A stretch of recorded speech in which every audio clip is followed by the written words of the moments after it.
You know, it's good. I almost started talking a second ago, and then I realized I was muted on OBS, so I'm glad I fixed that. I would play music in the background for like that dead period for like 2 minutes, but YouTube does not appreciate when I do shit like that. They very much so do not, and I also did not take the initiative to find friendlier options that I could just play. So my bad. What's going on though? It is 10:35 p.m. Eastern. All my life, trying to keep me down. All right. So I'm gonna give people a little bit of time to come in here. Are we playing 2K later? CFB? Let's do 2K tonight. But we bring the boom. Phenomenal. How you doing, gang? All right. You know what I'm gonna do in the meantime? Since I am still recovering, my throat's getting a little clogged up, and what's it called? I'm starting to get a bit of a cough, so we're gonna prepare for this right now, so I don't sound like a bumbling idiot in the next like 15 minutes. Or not 15. It'll probably be like I'll wait like 10 minutes. I'm talking about on stream. Well, if we were doing that on stream, I would have went live on Twitch. I changed my name on Twitch, by the way. Twitch.tv/KLA Clips now. The Knicks lose again era on Twitch is officially dead.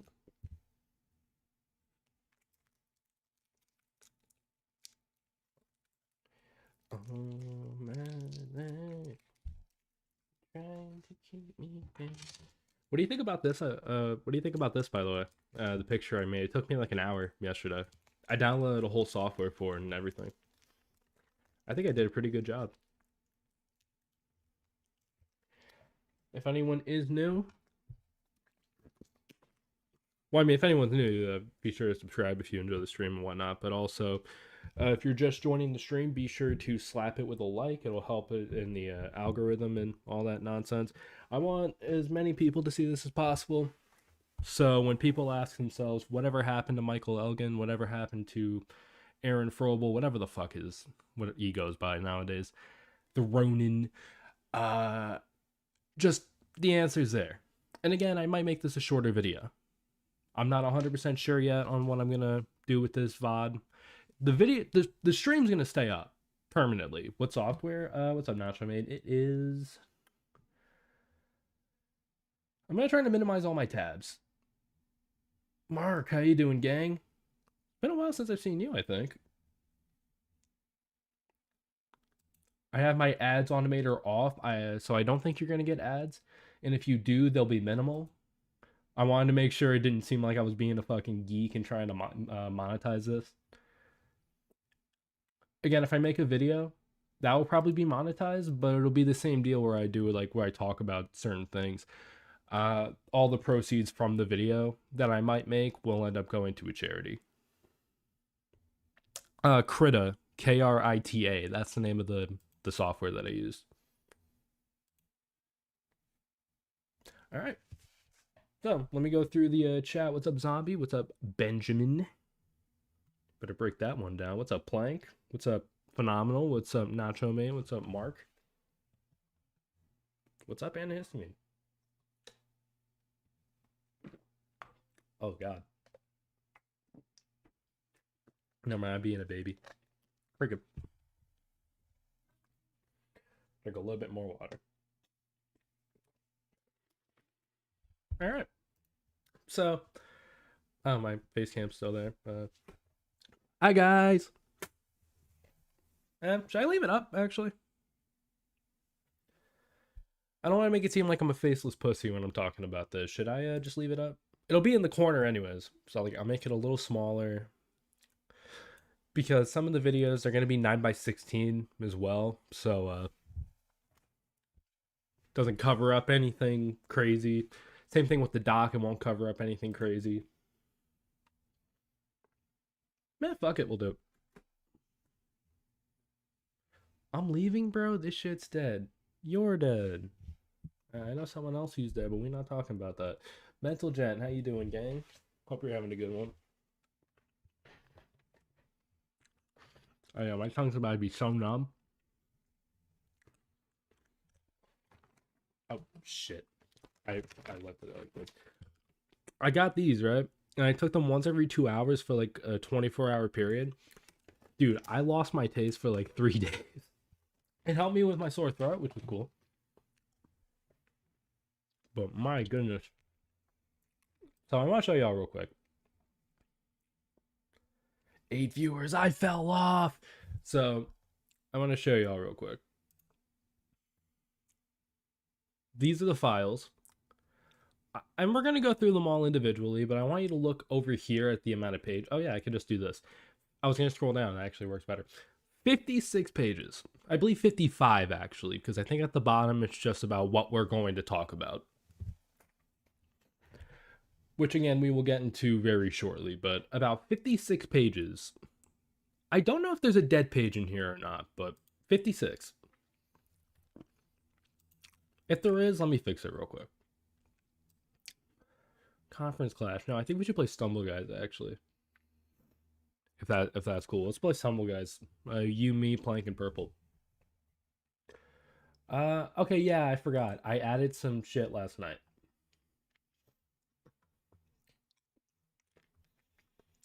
I added some shit last night from my phone and made it a little too big.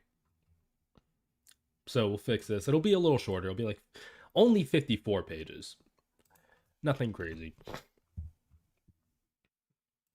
Only 54 pages worth. Alright, so... Motherfucker. Hang on. I'm a little tech-tarded in case anyone could not tell. What's everyone doing, though? How's everyone's night? Did anyone watch Dynamite? Did anyone do anything more special than watch Dynamite? Did anyone end world hunger?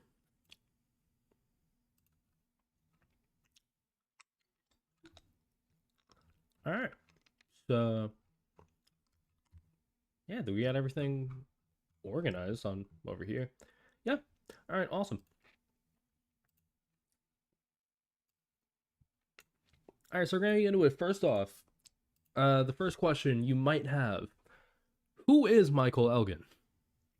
And if you are a wrestling fan, a newer wrestling fan, that's not necessarily a given because Michael Elgin, his time was about 5 or 10 years ago, something like that. A little before, honestly. He's probably most known in Ring of Honor and New Japan. Ring of Honor, he's a former world champion, and he's a two-time Survival of the Fittest winner. I believe he's the only two-time Survival of the Fittest winner in Ring of Honor. When he won the world title, I believe it was against Adam Cole. That was the first Ring of Honor pay-per-view I ever ordered on television. I think the card had that. I think it had Cedric Alexander versus Matt Hardy. Had a few other matches. I forgot what it was. Let's do a film review. Yeah, let's do it. New Japan, he was a never openweight champion, a never openweight six-man tag champion, former Intercontinental champion over there before that title got deactivated. He wrestled all over the independents. He wrestled in PWG. He wrestled in the Indies in Canada. He's from Canada, so he was in all the big ones over there. He wrestled in Pro Wrestling Noah more recently. Like, that's the most... What's up, Panda? This live? Oh, yeah, this is live. I meant to clarify that. Someone said in my in the community post, they said I look forward to the video. I meant to correct them, but I just did not do that. But point is, Elgin's a journeyman. He's been around for like 21 years on and off in wrestling. I believe he's 38 years old now.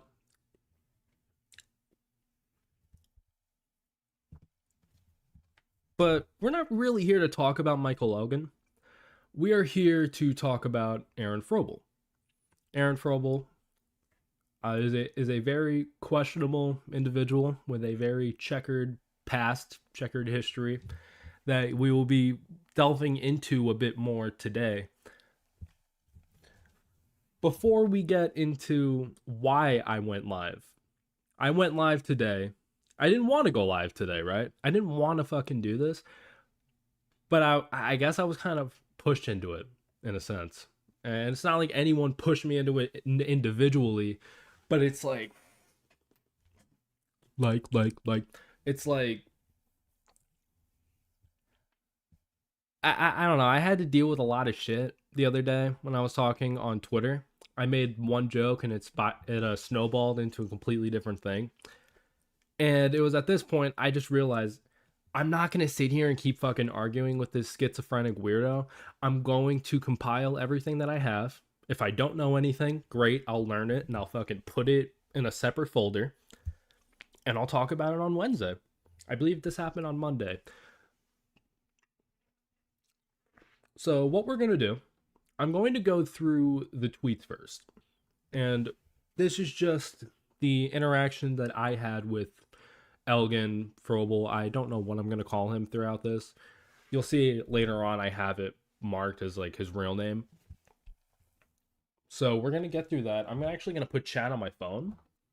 So give me 1 second there. Oh my life, they're trying to keep me down. All right. All right, awesome. I'm gonna close that. There we go. I got the full chat right there. Actually, I lied. I got the full chat right there. So we're about 14 minutes in. I don't want to wait too long. I want to try to have this be under 3 hours. That's my hope. That's my hope and dream, that this is not a fucking 4, 5, 6 hour affair. That doesn't mean that's how it's going to work, because we have a 43-minute video to go through later, and we have all of these pictures. Now, how does this look?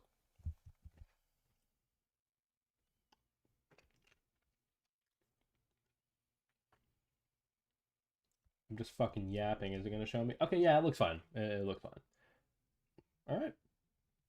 So, with all that out of the way, let's get started. Now, this whole thing started with...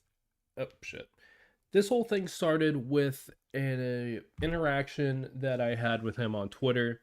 He made this tweet. It was an angle that was filmed for Ring of Honor. It's... If you can't tell who this is Don Callis. And this is Big Justice. And it's him fucking choking Big Justice.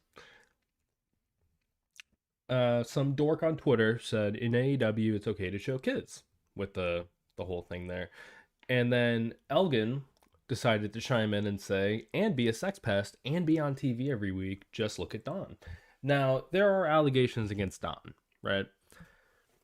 There have been allegations manufactured by fans about Don, about something that happened near the end of his term in Impact. They speculated about an investigation that went down that would implicate him sexually harassing Scarlett Bordeaux. Now, I'm not gonna... The whole point of this isn't for that. I don't know if that's true or not.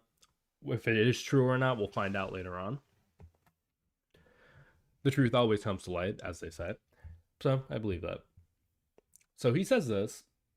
This was right before I went to bed that I saw this. It was like 6 or 7. 6, 7. It was like 6, 7, 8 in the morning, something like that. So I just put this. And I really did not expect much of it. I saw Michael Elgin tweeted this, and it reminded me of that one King Von quote, which is, King Von once said, and gun violence, King Von, noted serial killer, blah, blah, blah. Someone asked what Elgin did, because they haven't heard about him in a while. And I just said, I don't know if the Callis shit's true. So, yeah, like, you can see that. Like, I don't know if the Don Callis shit's true. I'm not going to really comment too much on it. It's very, I guess, inconclusive is the best word. I just talked about how Michael Elgin, and you can go on Michael Elgin's Twitter yourself and look at this.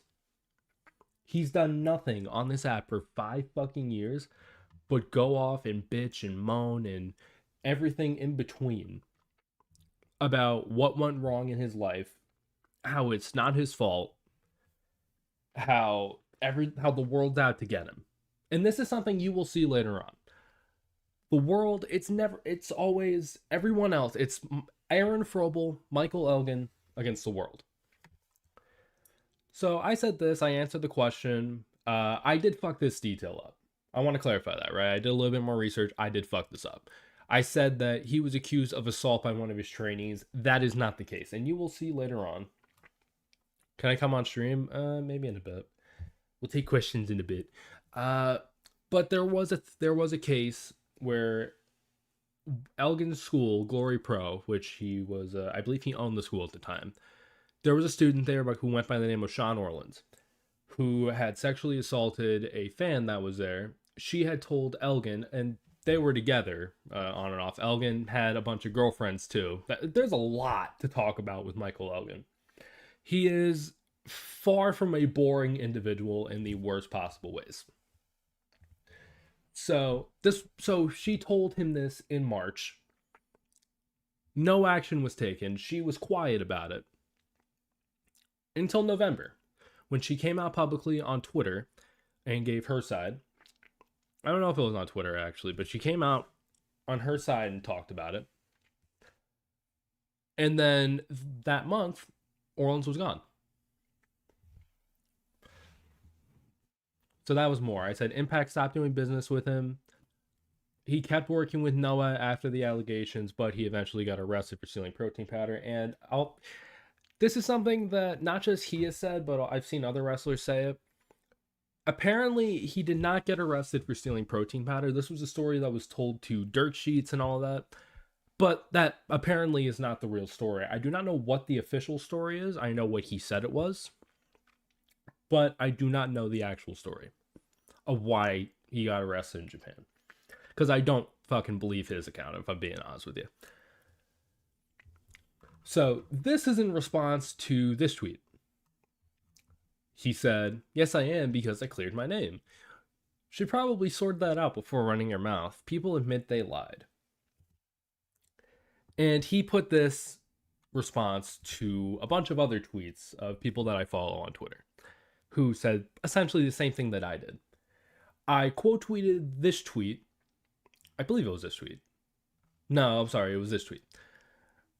He said that I said, "That's splendid. Can you point me into the direction of those people who cleared your name?" And I also said this at the end of the tweet, so maybe you should also sort some stuff out of your own before running your own mouth. We're 5 pages in already. We might not be here all night. And then I said, I just quote tweeted it for the fuck of it. I said, I was going to leave it alone because the whole back and forth with the washed up wrestler ain't really worth it, but fuck it. What proof do you have that exonerates you of the abuse alleged by your student? And again, I did fuck that detail up. And your ex-fiance, Aaron. I won't ask about the arrest. How about now? No. I won't ask about the arrest because you said that got cleared up. Show me the other shit, though. I know you have plenty of free time in between your lack of bookings to take your time in crafting a response. And then I just kept going at this point. I said, since you want to keep pressing the issues, let's talk about it. Exonerate yourself, Big Mike. Because again, he quote tweeted one of my tweets again. This is defamatory. I never had a student accuse me of assault, which again, he didn't. My bad. This is all lies, not even what was accused. You want to try again, blah, blah, blah. Again, I fucked up the detail. I'll take accountability for that. I told him to exonerate himself, and then he talks a massive fucking game with seemingly nothing to show for it, which is fucking true. You look at everything that he has said on Twitter in the last 4 or 5 years, and everything that you will see him say here, he has absolutely fuck all to show for his innocence. He says he does this consistently. He says that he does this so his son can grow up and not think that his dad's a creep, which, you know, admirable, I guess, but it's like, what the fuck are you showing him? What proof are you going to show this kid in like 5 or 10 years when he starts asking questions? Because kids aren't stupid. Kids will see it. Better yet, what about the girl you sent unsolicited dick pics to in 2017, violated the order of protection made by your ex in 2021? Let's keep it moving, Mr. Frobel. And I lose like fucking half the page here. No student ever accused me of assault. Go through that. So my ex-fiance did get an order of protection. Our lawyers talked. We agreed to leave it for 6 months and not go to court. If court happens and it goes through 2 years. following? Okay, then this ex who went to a show and met someone I ended up dating after we've split heard I was in Louisville with this girl. This girl, you'll hear about her later. Her name is Lane. Sorry, COVID, foggy brain, blah, blah, blah. She then called the police and claimed that I broke the order. Was questioned, turned over the phone and receipts of my week in Louisville. No charges filed. They wouldn't go after her for a false report. Also have all texts from her and disputed her claims on the OP or the OP. OP, OP. And the report want the link? In December of 2021, 6 months after the same girl filed for another OP, I went to court. She no-showed. Why no-show if I was a danger? I wonder why. If you were a danger, why wouldn't someone want to go there? I don't know, man. Well, I don't know. That's a great question, man. No student ever accused me. Again. Anything else you're incorrect about that I can clear up? TNA never fired me. They claimed they would investigate. And in my defense, I never said that TNA fired him. I said that they stopped doing business with him. And you will see later on that they paid him out for the remainder of his contract. But he never appeared on Impact Television ever again. Never Impact Wrestling, not when they rebranded to TNA. They never did shit with him right after Speaking Out went down. They got rid of him. They got rid of Joey Ryan. They got rid of Dave Christ. I believe I think that was the three that they got rid of because of that. I don't think they got rid of others.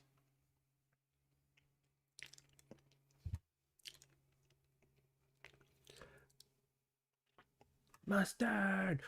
Then publicly said I was off TV 3 days later. They claimed they would investigate. And then public said, they investigated and they came to the conclusion that they didn't want you on their fucking program. I don't think it's that difficult. I don't think it's that hard to reason with, right? Here's Scott D'Amore confirming that there was no investigation. So this is Impact. This is their statement that he had been suspended immediately, pending further review. This is the court, what's it called? This is the order of protection against Frobel. This was from 2021, near the end of it. I'm going to leave this here for a second. You can read it. I'll leave it for like 15 seconds, 20 seconds. There's really not much. It's not super filled out.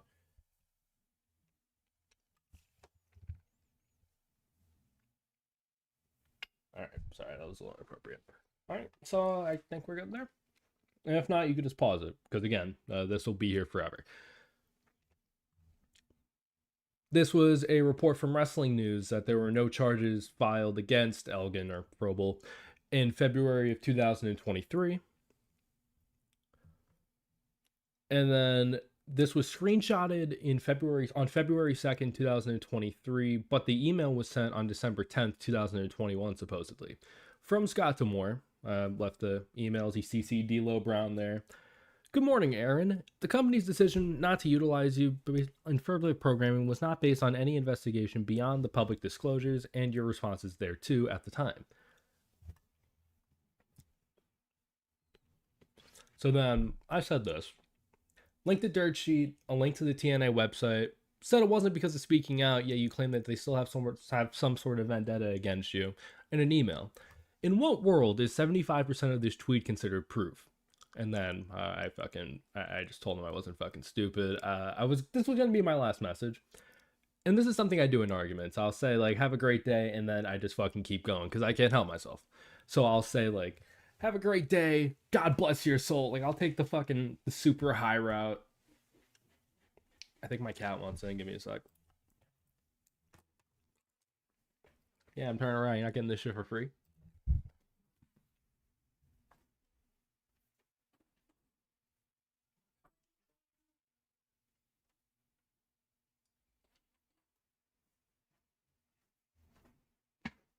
All right, I'm back.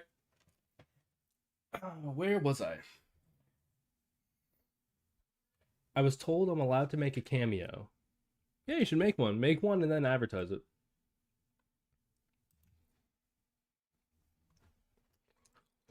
All right. So, oh yeah, this was a funny one. So he said, I'm insane, and these were documents used in court. What proof do you have that I was guilty? And then, where's the proof I said anything? What was the accusation? Anything? And then I guess he took this as a good opportunity to make a your mom joke. Sorry, on an electrolyte break, your mom is wearing me out. So, the oh hold up, damn it, it's paused. Fuck. I love how OBS has looked the exact same for a decade. They've made some changes to it, actually. They make like stupid little changes. Like the interface look completely different than from what it was like 3-4 years ago. I get used to it. It is honestly a bit sleeker. I do like it, but I remember hating it at the time. So, the jokester that I am, I decided to leave a nice little message here for him. Hopefully she consented to it, given who I'm talking to, which, it's a good concern. Even if he is proven innocent, hopefully she did consent to it, right? I don't think that's a bad thing.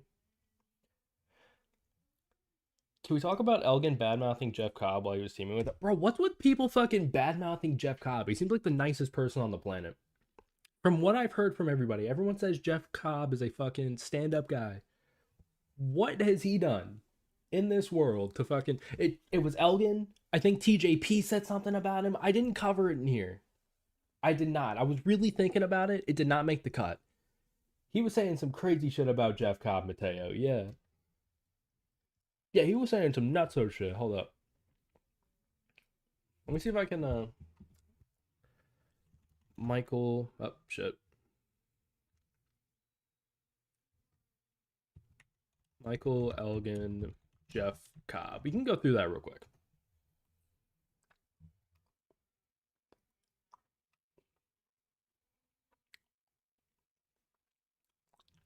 Fuck it. We'll go to Reddit. Yeah, I didn't cover it, but honestly, I should cover it.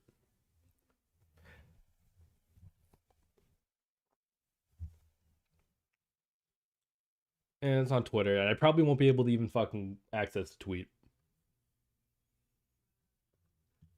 All right, we're gonna go to Google Images. Google Images has failed me before when I went live. Let's hope it doesn't. Let's hope it doesn't do that this time.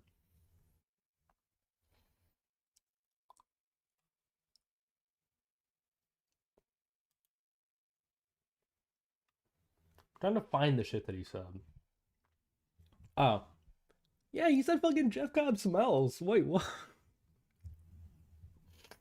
How's Jeff Cobb? Is he nice? Does he smell good? Not really liking him as a tag partner and don't smell him. Don't like him as a tag partner. Why? He doesn't steal my spotlight. Dude canceled 2 sponsors. Never gives me a heads up when he's doing anything. Just hangs out with War Machine and debated an idea they had for a match, which people cause I don't. Sorry, he has a fucking stroke. He had a fucking stroke typing this. I apologize for struggling.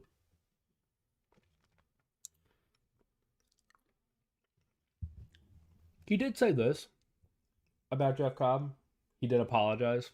Uh, Again, you'll see though, his apologies or his well wishes or his regards, they don't mean shit because his opinion changes on the drop of a dime. It doesn't mean anything. It's like the I'm sorry. Like I doubt he fucking feels that way. Again, he's a bipolar motherfucker. And I'm not saying that in a dick way. I think he actually is bipolar. From the behavior that I've seen and the reports that I've read, he probably is. I really would not be shocked if there was something going on with that. But that's just speculation on my end. Yeah, he apologized after he got caught. I doubt he actually is apologetic towards that, though. He was being an asshole to Jeff Cobb. Jeff Cobb didn't. I don't think Jeff Cobb said anything publicly about it because Jeff Cobb's a nicer person than most. He didn't apologize for. Yeah, he just wants. Yeah, exactly. Yeah, CTE. Yeah, CTE. It's probably CTE coupled with other shit, bro. Permanent roid rage might be a thing. He's like, bro, he's like 5'10" and 280.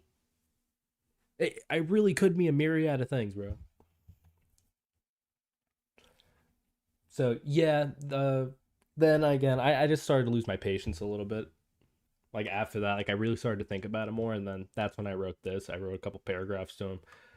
I'm asking you for the proof to exonerate yourself, peanut brain. This is why people still think you're a predator. And again, I did believe that this one was going to be the last message I sent. I'm going to let you live your life, have a great one at that, and avoid the mistakes you made in your life going forward. If you want to grow as a person, do not pull a Joey Ryan and try to show everyone publicly that you've changed. Work on yourself privately and prove it to yourself. You're a grown-ass man tweeting through it, and have a good one. And I still stand by that. If you truly change as a fucking person, if you are not the same guy that you were 5 minutes ago, why do you need to tell me? Why do you need to prove it to people? Especially if you're not committed to wrestling like you once were. You don't give a shit about bookings. Why are you doing this?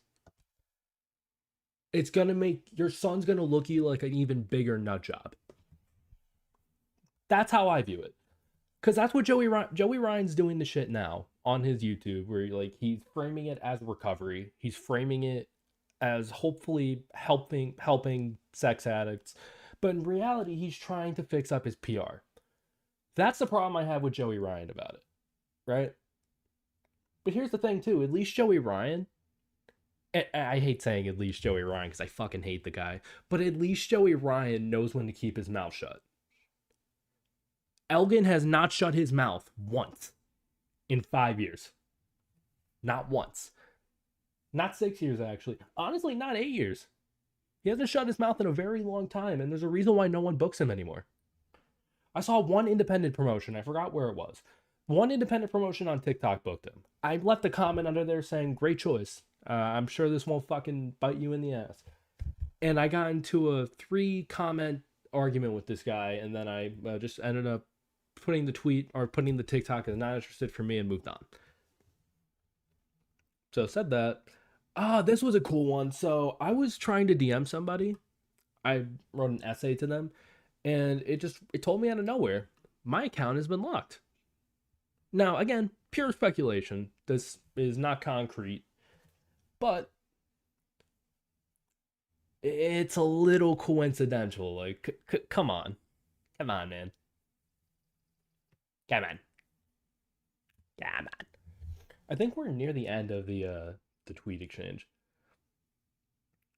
I'm asking you for proof what was said was true. You refute what I posted, and there's tons more. I have all the texts, all the statements made by these people. So what made me guilty in the first place?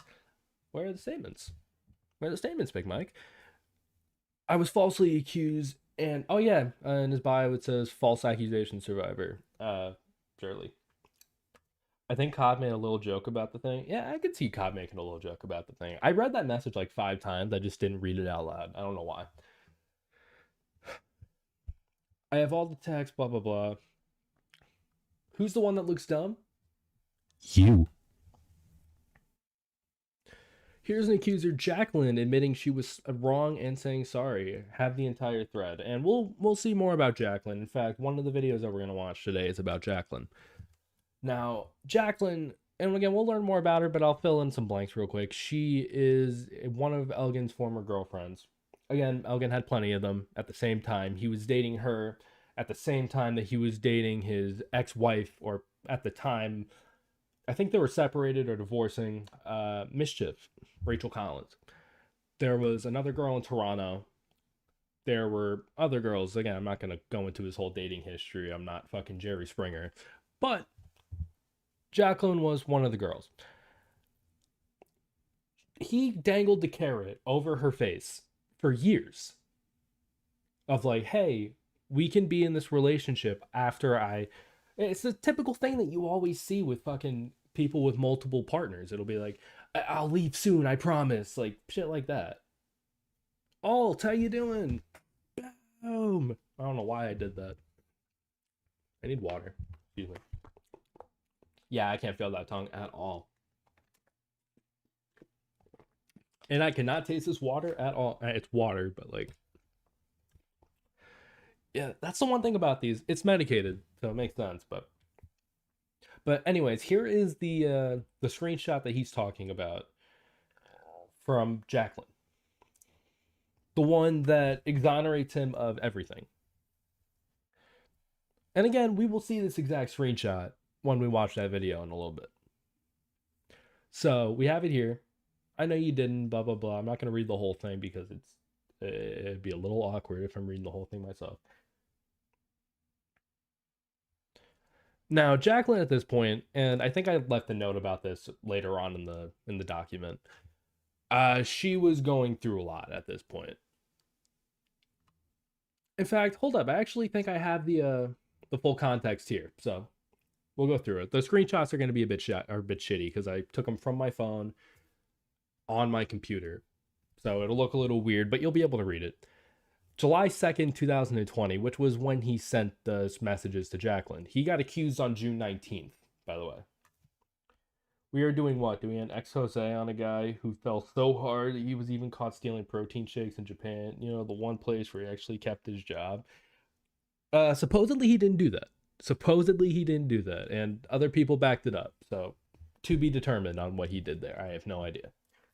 But evil Michael Elgin be like, I love my girlfriend. That's babyface Dax Harwood. Except, you know, add the wife part there. He ain't have. I think does he have a wife? Elgin? I don't know. I think he's with someone right now. I don't remember. But anyways, July 2nd, 2020. I went out of my way to find that video that you were referencing, Aaron. I'm still watching your 43-minute video that you went out of your way to not share, sent that screenshot completely out of context to suit your narrative, and kept grasping onto your son as a scapegoat. I had a bit of a typo there. You're a pathetic individual. I'm honestly getting fed up with your shit, and this was genuinely when I was just like, okay, yeah, we're gonna fucking wrap this up. You're done, buddy. Yeah, I'm thinking about going live on YouTube, blah, blah, blah. No commentary from me. Well, I'm commentating now, but you're not going to hear much commentary beyond this document, I think. Just letting everyone read and come to their conclusion. This is my last reply. Now, so far, and again, we've not gotten nearly as much into what I plan on going into. Do we have positive opinions of Michael Elgin right now? Do we have any inkling of remorse or sympathy, pity for unbreakable Michael Elgin or the Ronin Michael Elgin? I want to clarify. In fact, I'll open up my OBS again, so we can see this as we take this poll. Unbreakable Michael Elgin is really easy to break, very easily. You don't really have to say much. I gotta shave. I just noticed that. I saw a video of mine from like 4 or 5 years ago on an old channel. My beard was so long, man. Like I used to grow that shit out so long because it was during the pandemic. I never left my house. I barely leave my house now. But like, yeah, like 2 good matches and that's it. I liked Elgin. I thought Elgin was a good wrestler. He's never a guy where it's like he would be the best wrestler in a match and the match would be good, but like he was a solid wrestler. You just have to put him with a good opponent. There's a lot of wrestlers on TV nowadays that are like that. But, you know, I still like them sometimes. Elgin was all right. If we're going off of a pure wrestling sense, Elgin was all right. So, yeah, again, here is the quality. Now, you see here, and I'll let you read through this while I explain it. He talks about Carissa. Carissa, you know, the person you're no longer friends with. Now, Carissa is friends with Jaclyn.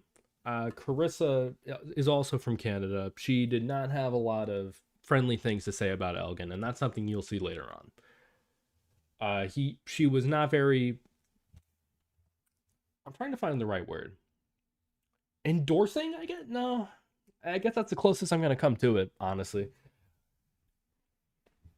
Elgin has like 2 5-star matches where he got carried hard. That Davey Richards match is honestly might be the best match of his career, if I'm being real. For Davey Richards, it was Friday. Nah. They're both fucking weirdos, but like, goddamn. Hey, what's up, Wrestling God? Good to see you again. I didn't know you were live streaming tonight. Also, what's the stream about Michael Elgin when you did the whole thing? When did the whole thing occur? What did you do this time? Well, he didn't do anything that could be that he. I'm sorry. He didn't do anything that could be considered criminal.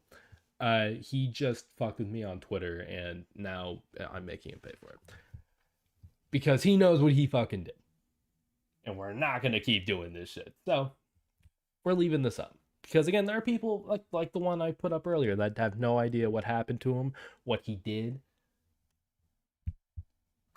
Here this is. It's a little disorganized. I stumble over my words sometimes. This is me live. This isn't fucking KLA clips. The proper speaker, the proper writer that you see in my videos. This is John talking. John talking about Aaron. But Carissa was friends with Jacqueline, is friends with Jacqueline still, I believe. She made some very interesting posts about Mike that Mike did not appreciate. Is it fair to say that Michael Elgin peaked in TNA? He had some good matches in TNA. The match with Marufuji he had at Bound for Glory was good before Marufuji became like hella washed. I saw. Okay, no, I'm rambling. I'm rambling about shit. We gotta focus. I gotta focus. But, it says this. Just pretty much fucking not bamboozles, fucking blindsides her with this shit. And one thing that you're going to see, we're going to be talking about a woman named Moses shortly. I believe Moses is I think Moses was the one from the school that I was talking about. Yeah. Moses talks about a pattern with Mike where he will constantly use emotional manipulation and gaslighting to get what he wants from women. And you will see this. It's not just from this conversation. It's not just from not just from Moses' account. You'll see, though. He peaked during his New Japan run, but that's because 2017 New Japan had an all-time roster to carry him. Yeah, 2017 New Japan. It sounds like the 08 WWE roster meme, but the 2017 New Japan roster was stacked. Like, it's actually insane. But here's the first screenshot.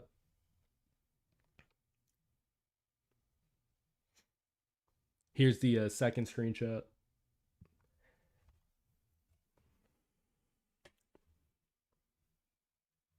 I'm going to leave that there. There's actually more text than the last one. So now, I want to ask, anyone reading these questions about what Mike says that he cleared up with Jaclyn? The quote unquote accusations made by Jaclyn. Does anyone have any questions about that? And I'm going to wait for everyone to hear this and get an answer because I have one of my own and it's one we're going to delve into later. There's number 2 and number 3. We'll leave that there. This is the screenshot, I believe. Where's the, oh, there's the big cock saint one. Large cock saint, sorry. Again, I'm not the one calling him that. All right, so while I read that, I'm just going to say once again, if you are new to the stream, welcome. A like would be appreciated to help push this further into the algorithm and give more people more insight into the mind of Michael Elgin, how he thinks, how he fucking operates. I appreciate everybody that is here. It is 11:17 on a Wednesday night. We are going to be here for a little while. If you cannot stay for the entire stream, it will be up permanently on this YouTube channel. So, again, I appreciate everybody for coming through. All right, so we got through this.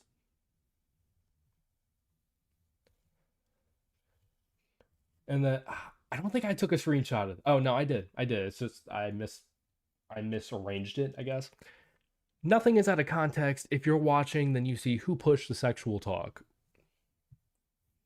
Jaclyn never accused Michael Elgin of sexual assault or sexual deviance. Jaclyn never did this. Jaclyn is who he was just texting. Jaclyn didn't do shit. What is he proving?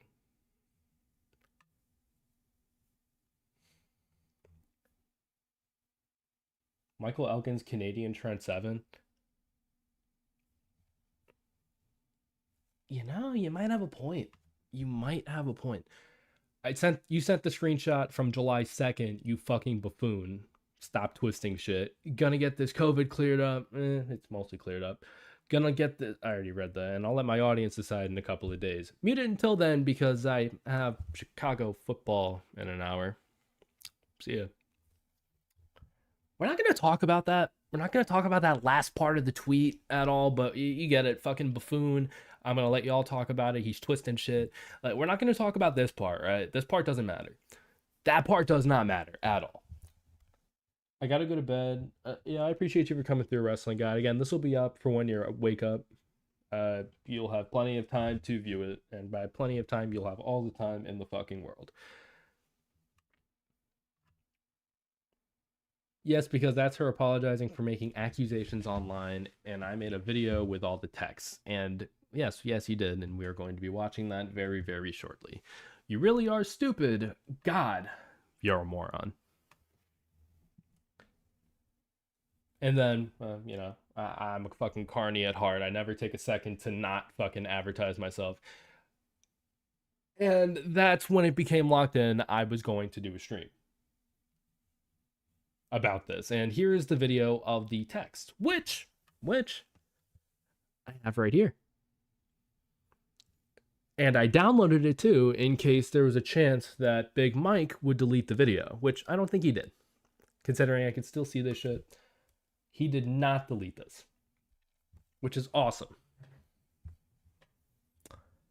I'm going to play it shortly. I want to get through this Joey Janela shit real quick. So Joey Janela was someone that he name dropped. This was a tweet that he posted earlier. I believe this was just about all of the shit that I tweeted about. I have posted all the evidence I used in court, explained Japan, and even Joey Janela confirmed the story about the protein was false, which he did, and you will see that in a second. Even better, blah, blah, blah. You already read there. You know what he said. He said that fucking 50 times. So Elgin arguing with people on Twitter is a very Michael Elgin thing to do. It's a very washed up wrestler thing to do. A lot of washed up wrestlers spend a lot of their days fucking arguing with marks on Twitter. And yes, hi, my name is Mark. How you doing? So, this is Elgin talking shit about Joey Janela with 2 L's, following a recent controversy involving wrestler and MMA fighter Matt Riddle. Joey responds, and while he states later on that Frobel, I wrote Frobel for everything like this was a fucking court case. I don't know why I did this. I could have just did Elgin, because I'm saying Elgin anyways, but whatever.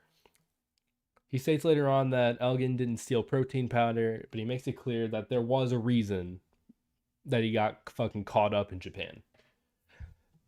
By the way, I want everyone to keep in mind too, during the time of that whole incident in Japan, Elgin was one half of the GHC Tag Team Champions for Pro Wrestling Noah, and Noah stripped him of the titles. That's not for nothing. They just didn't do that shit for nothing. But this was him saying the shit. I hope Joey Janela talks shit about Matt Riddle. Matt Riddle said some stupid shit after he ripped off a charity recently. By the way, I think it was kind of ironic. Matt Riddle was booked for a domestic violence charity.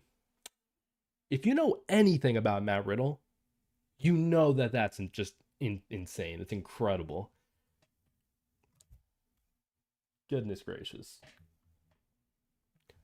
Joey Janela, why do you bring my name into this? Are you jealous that I have a career and you don't because I'm not a fucking weirdo like you? I'm sorry, a weirdo fuck. My apologies. I have no problem personally with Matt. He makes his own decisions that has nothing to do with me. Drake came into my locker room in an altered mindset and started to fight. Since then, we've talked and he apologized. We talked, wrestled, and they gave him a second chance. I don't know. I think this is probably Drake Younger, if I had to assume. You had second chances. Check. Third chances. Check. And you fucked that shit up too because you did some weirdo shit in Japan. Check. Fuck off. Own that fucking weirdo. And again, this is just confirmation that it's probably not the real story, the stealing protein thing. Matt Riddle, yeah, Joey Janela is probably the most sane of the three, which is kind of crazy.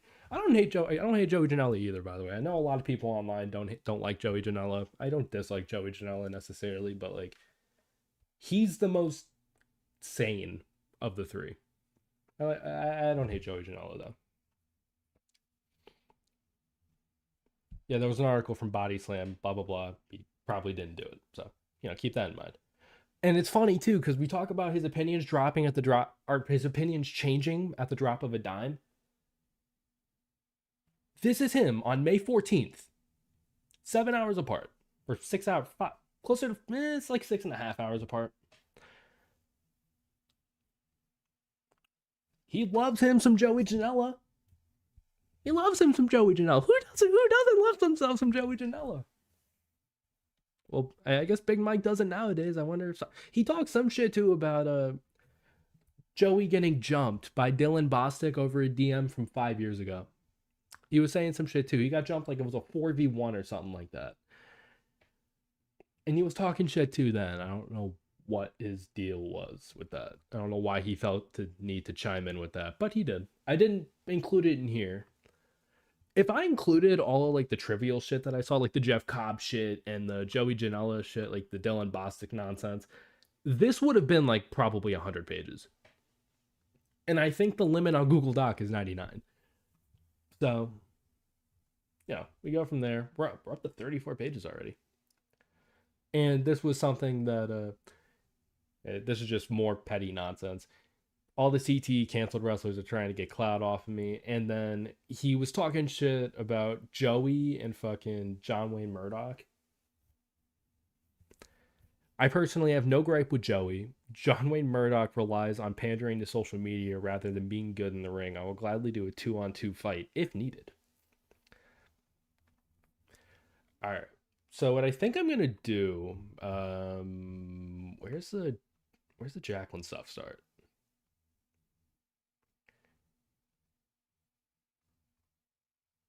Yeah, there's a lot of shit here. I'm kind of spoiling a lot of it, but should we start the Jacqueline files now? I think we should. I think now would be a good time to start the Jacqueline files, and then we will get into Moses and we'll get into all of that. Actually, we should probably get into Moses first, because Moses is the one of the earliest accusations, and I believe this segues into Caitlyn Diamond.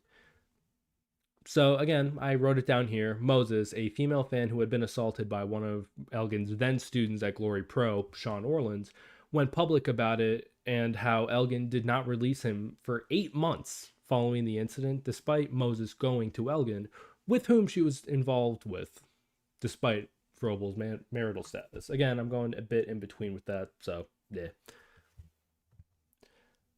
I'm not going to read this part out loud, but it's right there if you would like to see it.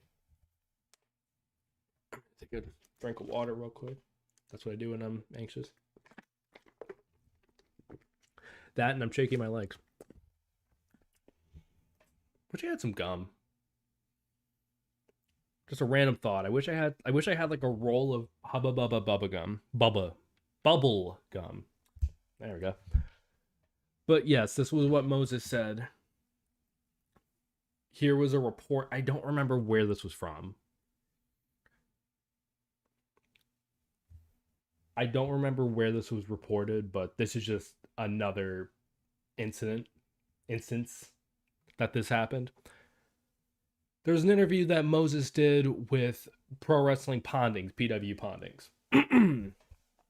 And again, I want everyone, when we do visit the Jaclyn messages shortly, I do want everyone to keep this in mind, what Moses says.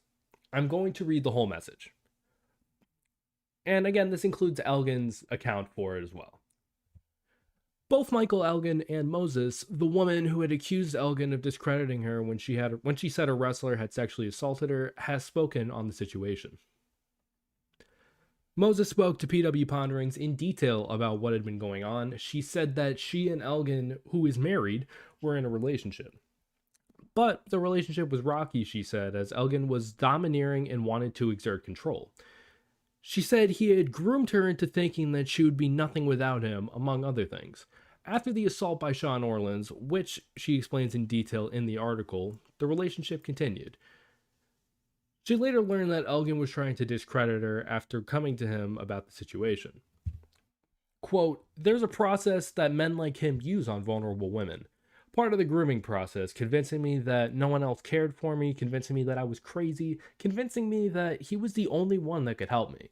The only one that would be kind to me, nice to me, and it had proven true with no other wrestlers in the St. Louis area giving me any kind of support. Elgin, meanwhile, has been giving a saying while he did have a relationship with Moses, who he did not name directly.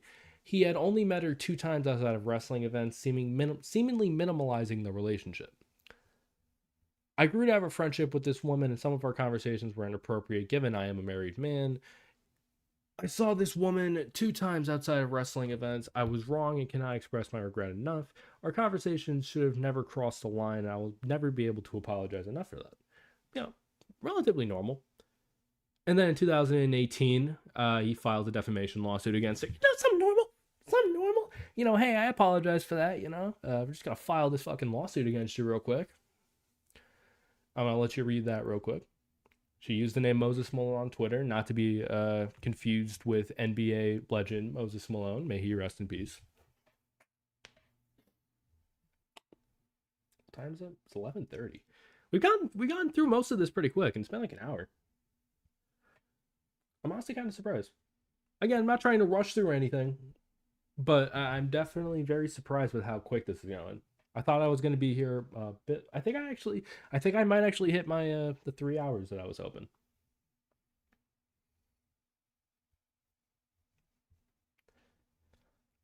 And this was a voluntary dismissal with prejudice, meaning that he cannot sue in the future, and confirmed that it made no impact at all on his career. This is from Moses on Twitter in 2020. I'll let you take a look for that yourself. I'll move my cursor. I'm going to check my email real quick.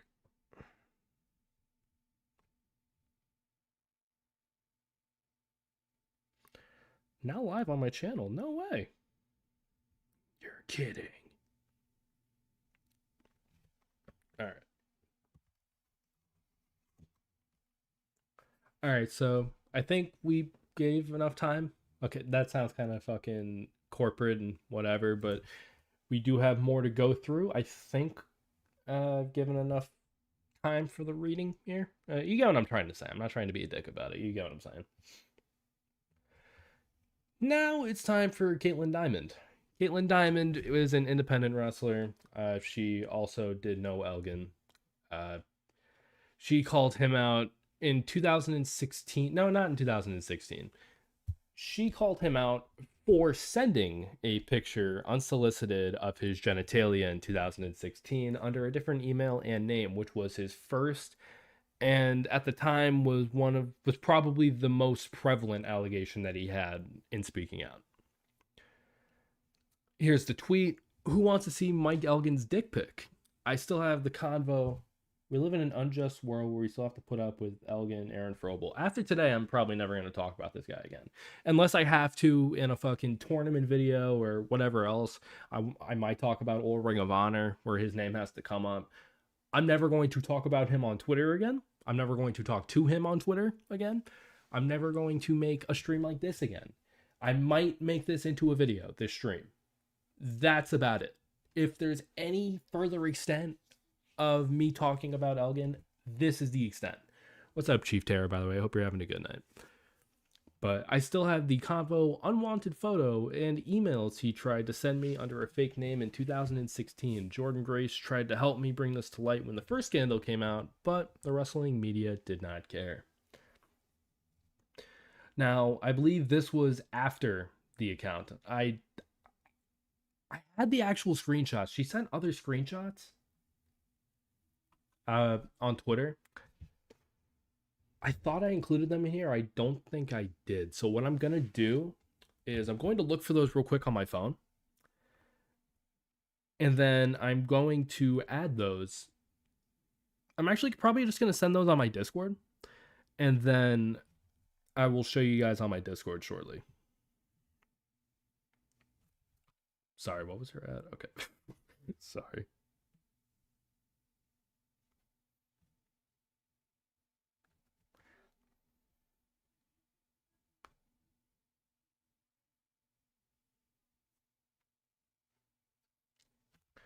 All right, hold up.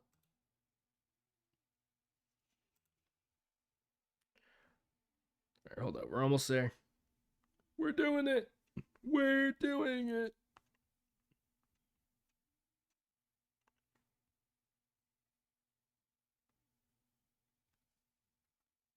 All right. So, what's it called? And you will see he denied it multiple times. Only way to watch a Nick stream.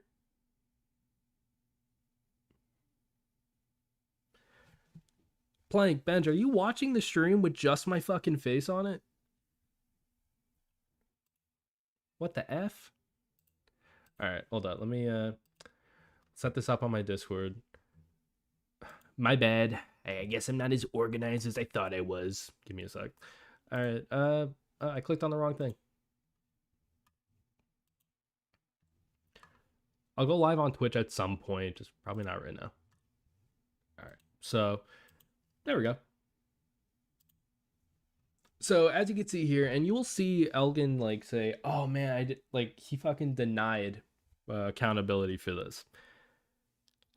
He'll say some shit like, "I didn't remember," or he'll say this, that, or the other thing. You'll see one of his excuses shortly, where he said, well, he'll say some shit like that it wasn't even his dick that he sent, so he just found like a random dick pic on I was gonna say Twitter. That'd be funny. Inappropriate considering how much time he spends on there, but like he just finds a random dick pic on Google and just sends it to her because in his own words he was too chicken shit to send one of his own. But you can see them fucking joking about it, which also what the fuck is she gonna do? But like he's joking about it.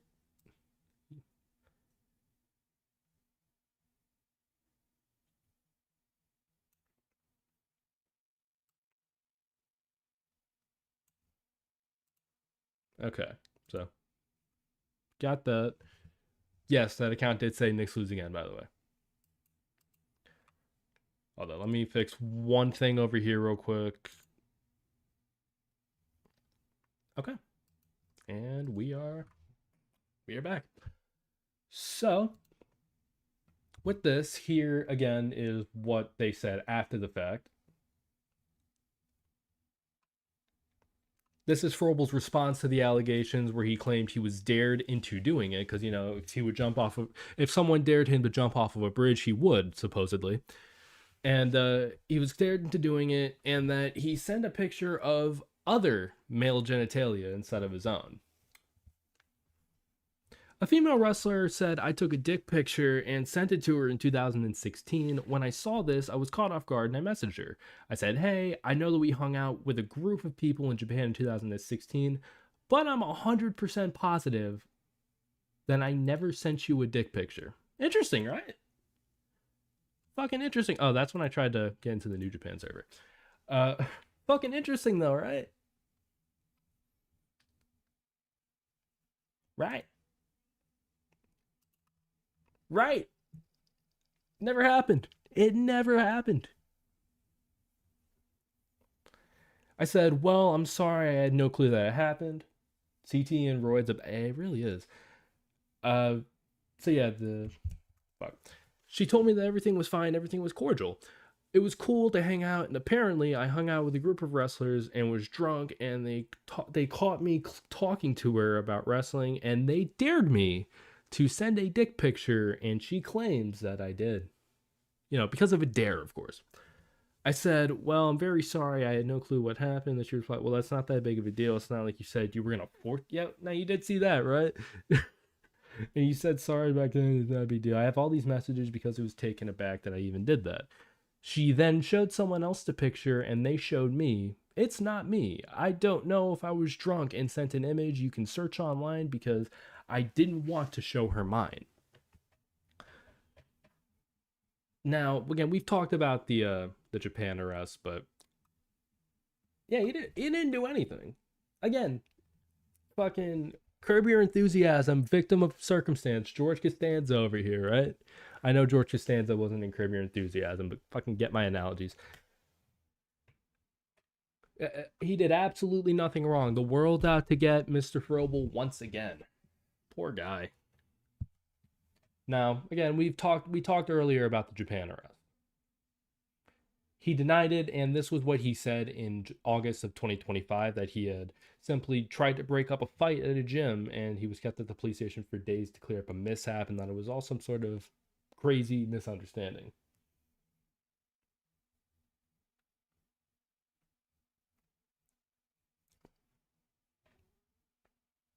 And here's the thing here.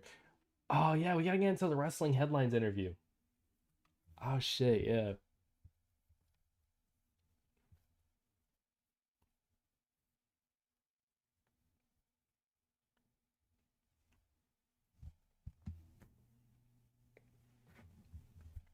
All right. Just checking my nails. Let me know when you guys have read through that. Yep. See, went about an hour without coughs, or at least coughs that I've noticed.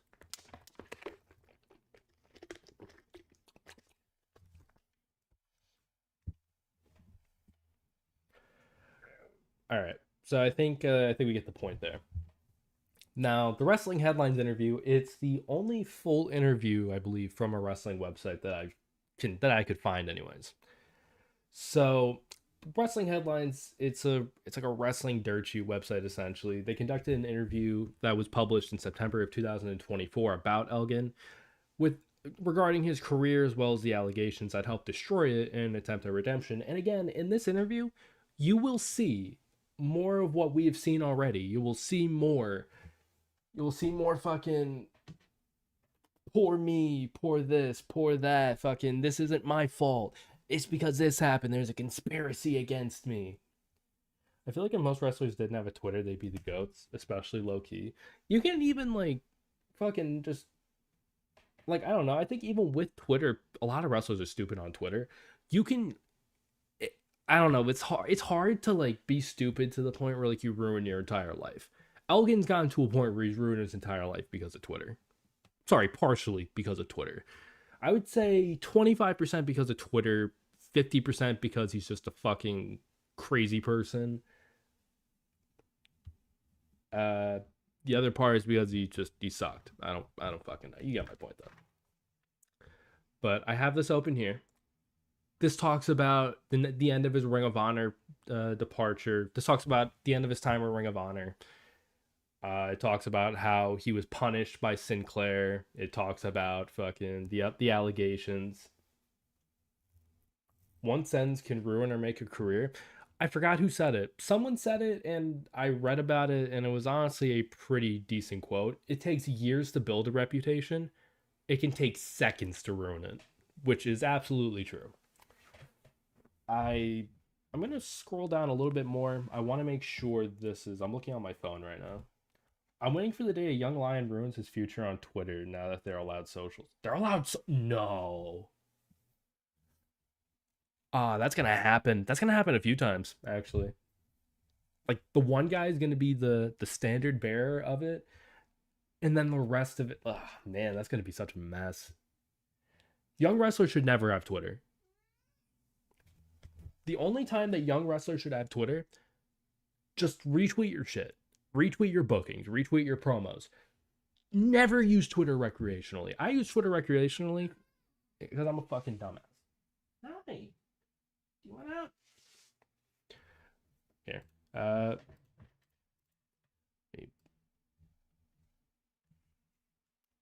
they're already worked Twitter beef into an angle. Oh, they're doing the Aries. Hey, want out? Isn't that a great camera? Oh, I'll be back in like 3 seconds. Well, not literally three, maybe like 50.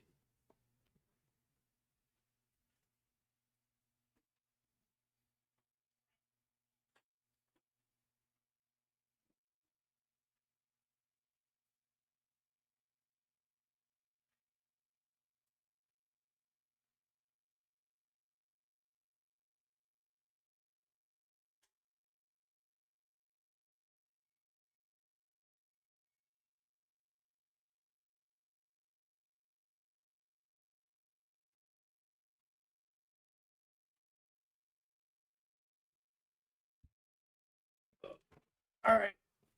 So it was really more like 30 seconds just because I realized I am talking at a normal volume. not late, but it's relatively late. I have people in my house trying to sleep, so I decided to put on some shit to drown some noise. Will Ospreay having a Twitter in his 20s was a bad idea? Oh, yeah. Again, wrestlers in their 20s shouldn't have Twitter. Like, if I was a wrestler, I would not be on fucking Twitter. I would say some stupid shit that would kill my credibility. I already know how I am on Twitter. I would not be doing some stupid shit like that. But you can see here, at the age of 14, I don't want. It's crazy because, like, I don't want to read all this, but, like, I'm going to have to read some of it. We'll cut through some of it because, like, some of it's just nonsense. Like, this is just fucking. We know about Michael Elgin's beginnings. He beat Adam Cole to capture the Ring of Honor World title at their Best in the World pay-per-view. Again, that was their first pay-per-view on cable, I believe. Or if it wasn't, that was the first one that I ordered. He's doing the LeBron. I told my friend he was gonna. I told my friends I was gonna do it. The LeBron, the LeBron was like, he should go for 70. He should go for 80. I want everyone to keep in mind too, like how wrestling headline phrases this shit as well. I'm gonna lower my face cam a little bit. There we go. That's probably better. So this was just about him winning the Ring of Honor World title. It was a whole mess, he said, of the time before and after the victory. They kind of lied to me in negotiations for my contract before the title win, and not only that, I was supposed to win the belt a year prior, and it was always pushed back. Who had a worse comeback, David Starr or Elgin? I didn't even know David Starr tried to have a comeback. I don't think I knew that. I knew about the Joey Ryans and the Drew Gulaks of the world, but I did not know about David Starr. That's kind of crazy. I guess that makes sense. That's all you know. And not only that, I was supposed to win the belt a year prior, but it was pushed back. Anytime I would ask about angles or storylines, they just weren't giving me anything. A communication error compounded his misery and escalated the rift with ROH management. They had given me permission to lose to Trevor Lee at Pro Wrestling Guerrilla. And then I guess they didn't tell Sinclair, and Sinclair got pissed because Joe Koff heard about it. I had the okay from Delirious, but I guess he didn't communicate it to them. Again, not his fault. Not his fault at all. Nothing ever is. They didn't put an extension on his visa as promised, and he claims that they used an angle he pitched to them for someone else. He fell out of love with them. And you'll see it in the text. It's not the only thing that he's fell out of love with. When something doesn't go his way, he falls out of love with it. He dropped the world title to Jay Briscoe 3 months after winning it, good call, and wrestled for the final time in a Ring of Honor ring in 2016. In the subsequent years, his life outside the ropes was to gain more public attention than anything inside of the squared circle. In December of 2017, whilst enjoying sustained success in New Japan Pro Wrestling, a female fan accused the former wrestling student of Frobel's of sexual assault, which he was then accused of covering up. She messaged Frobel saying one of his students made a move on her, but she did not want to reciprocate and left. He should be blessed that ROH, or at least Jim Cornette, gave him a chance. Yeah, bro, Jim Cornette loved him. Jim Cornette loved Davey Richards, hated Kevin Steen. Like, it's kind of crazy. Like, it's crazy how Jim Cornette has the complete exact opposite taste of like what works in wrestling in the 21st century for the most part. He explained to the accuser that he teaches them to wrestle and their private life is not under his jurisdiction. She then escalated it to being a sexual assault claim and immediately told her to go to the cops. She then tried to blackmail him, and when he booked the wrestler in question for a show. Did anyone see where the blackmail was, by the way, and what we were looking at earlier? Yeah, just silly me. I'm a little forgetful. Airhead. It was bogus, he explained to me, but unfortunately, you have something mean to say, it's going to catch more ears than if you have something positive to say. He won the lawsuit against the female in question, but a black mark had already been painted against his name, and I want you to keep in mind how he dismissed the other shit, by the way. So, hold up. The Dead Man, how you doing, man? Hope you're having a good one. We're having a grand old time here. We're looking at a former Ring of Honor world champion, Michael Elgin. I think, you know what? I think this is a good segue to fucking do the thing. If anyone is new to the stream, welcome. If you drop a like, it would be greatly appreciated. It would help push this further into the algorithm, and it would show more people what Michael Elgin is like. So hopefully people stop asking about him, and we can finally stop fucking talking about him, because the fact that I'm giving this attention right now is kind of annoying me. I've given this a lot of my time. Even before I went live, I've given this a lot of my time. And after this, I think I'm done. I don't even think I'm making the video. Oh, you're Mox. I did not know that. Oh, what's up, Mox? I'm glad you said that, because I didn't feel like saying dead man every 5 seconds. What's up, Mox? Even though New Japan stuck by me and knew it was false, I didn't feel like they were going to put me near the top of the card. They knew they could count on me at big matches. They did multiple times, whether it was tag or singles at the IC or the G1. I was main event many times, but I didn't feel they were going to give me an opportunity to carry the company. He turned down a contract extension and joined Impact Wrestling in 2019, primed for the main event, confronting the world champion Brian Cage on his debut. That was a good match, too. I'm not even going to shit on it. It was a good match. During the Speaking Out movement, a story of Elgin sharing his bed with a female in 2011 had surfaced. Mox or Deadman, whatever you say. Either. I'll probably just say Mox. Mox is easier. A story of Elgin sharing a bed with a female in 2011 surfaced, and we'll hear about her soon. We're not up to that part yet, but we will get to there at some point. He was said to have made a move, which she rebuffed. Nothing else took place, yet she accused Frobel of sexual assault because she had been intimidated by him and his hulking physique. Is anyone else paying attention to, like, how this fucking article is phrasing the entire interview? Like, it's not a matter of, like, fucking being unbiased, which is what most news sources try to be. Most of them. There are some. I guess this is one of them. But, like, they're just taking this time to suck his dick. Like, she accused him of sexual assault because she was intimidated by his hulking physique. Oh my god, it's so glistening. Like, dude, does anyone else realize, like, does anyone else notice that's just fucking weird? This is a weird fucking website. This and Ringside News. Ringside News was glazing the fuck out of Michael Elgin. I don't want to show those. But fucking Steve Carrier, if Steve Carrier ever comes across this, because he has a fetish for Michael Elgin too. Steve Carrier, you ever see this, you're an absolute fucking loser, and I wish the absolute worst for you, buddy. Anyways, the least insane moment in indie wrestling. Fact. Anyways, so I read that. Impact Wrestling investigated and decided to suspend Elgin. Regrettably, it was announced in the same statement in which they fired Joey Ryan and Dave Chris for much more serious allegations. They were all accused of shit.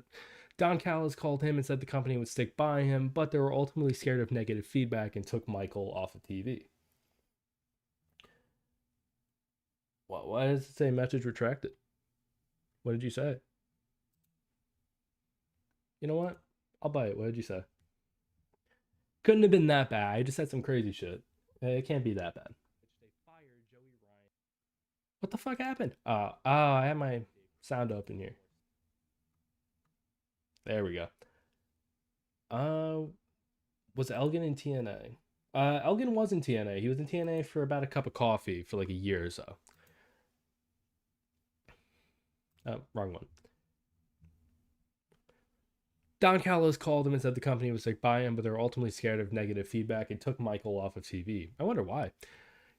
They were scared of the social media backlash, and they told me, we're just going to pay the remaining 2 years of your contract and say you went home, which they did do this. They did pay the remaining 2 years of his contract and say him at home, but again, he never appeared on Impact Television ever again. Not today, not last year, not 2 years ago, never again. Not only am I not that personality or that person, then saying anything about me causing assault or abuse, it's just so silly to me. It's so silly. The hardest thing, there are so many men out there who do those things, and it's easy to convince people that somebody else could do them too. Because anybody could be guilty of it, and it doesn't mean that everybody is guilty of it. The only thing I remember about his TNA run was him dropping Eddie Edwards on his head. I don't even remember that, honestly. I believe you, though. I believe he could do something like that.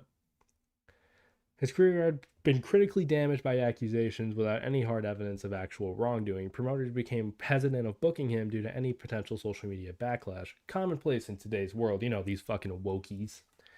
These woke motherfuckers.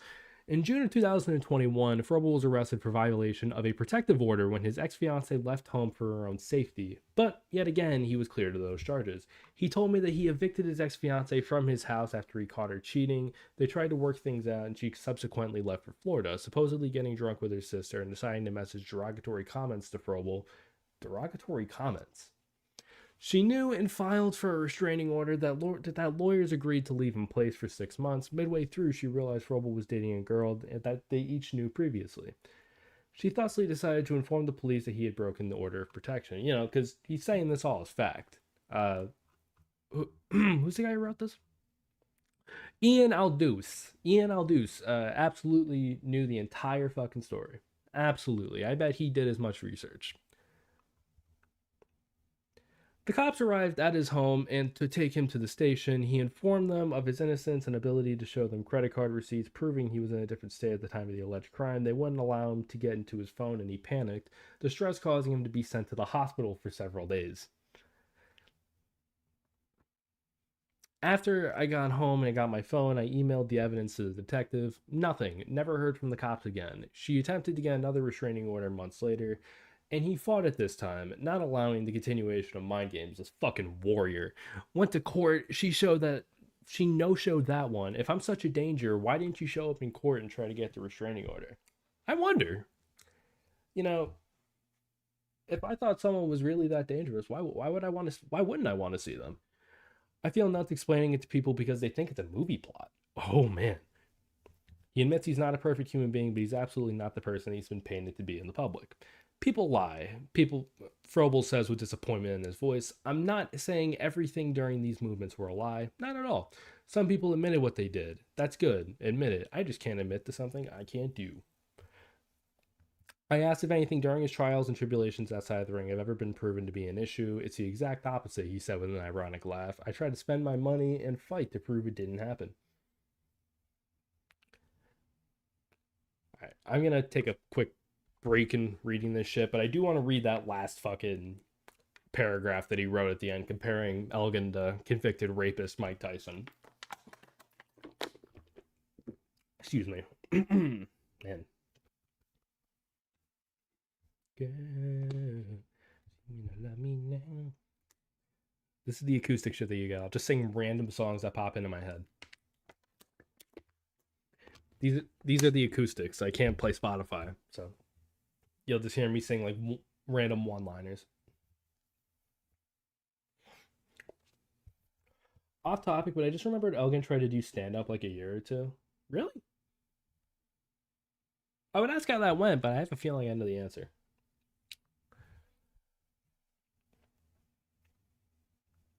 All right. So blackballed from major promotions, he returned to Championship International Wrestling, who run shows in Michigan, Toledo, Ohio. Toledo, Ohio. What? He names states and then he names fucking Michigan, Toledo, Ohio, and Indiana. Like fucking Toledo's a state. Okay, dude. All right, awesome.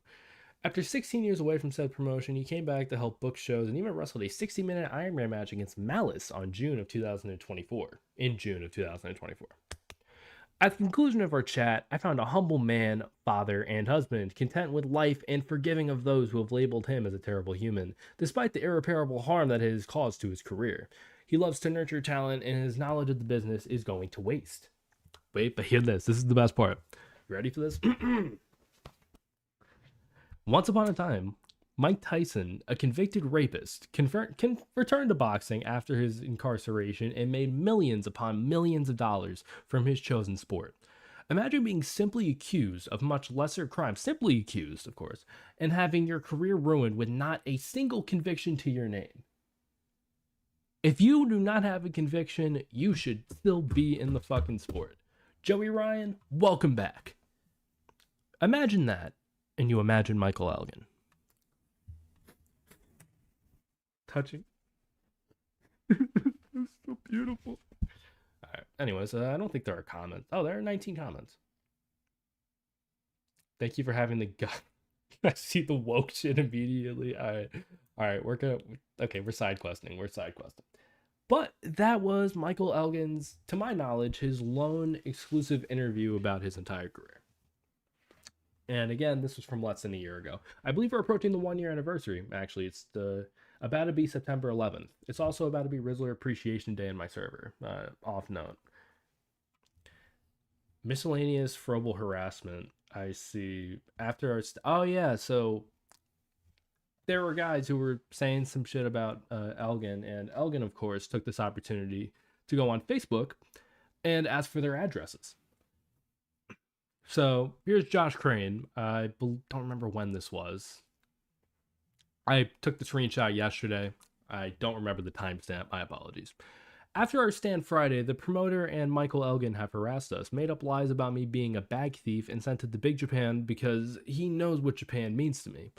Threatened us and those who stood with us, asked around for our addresses, and have vowed to take us down.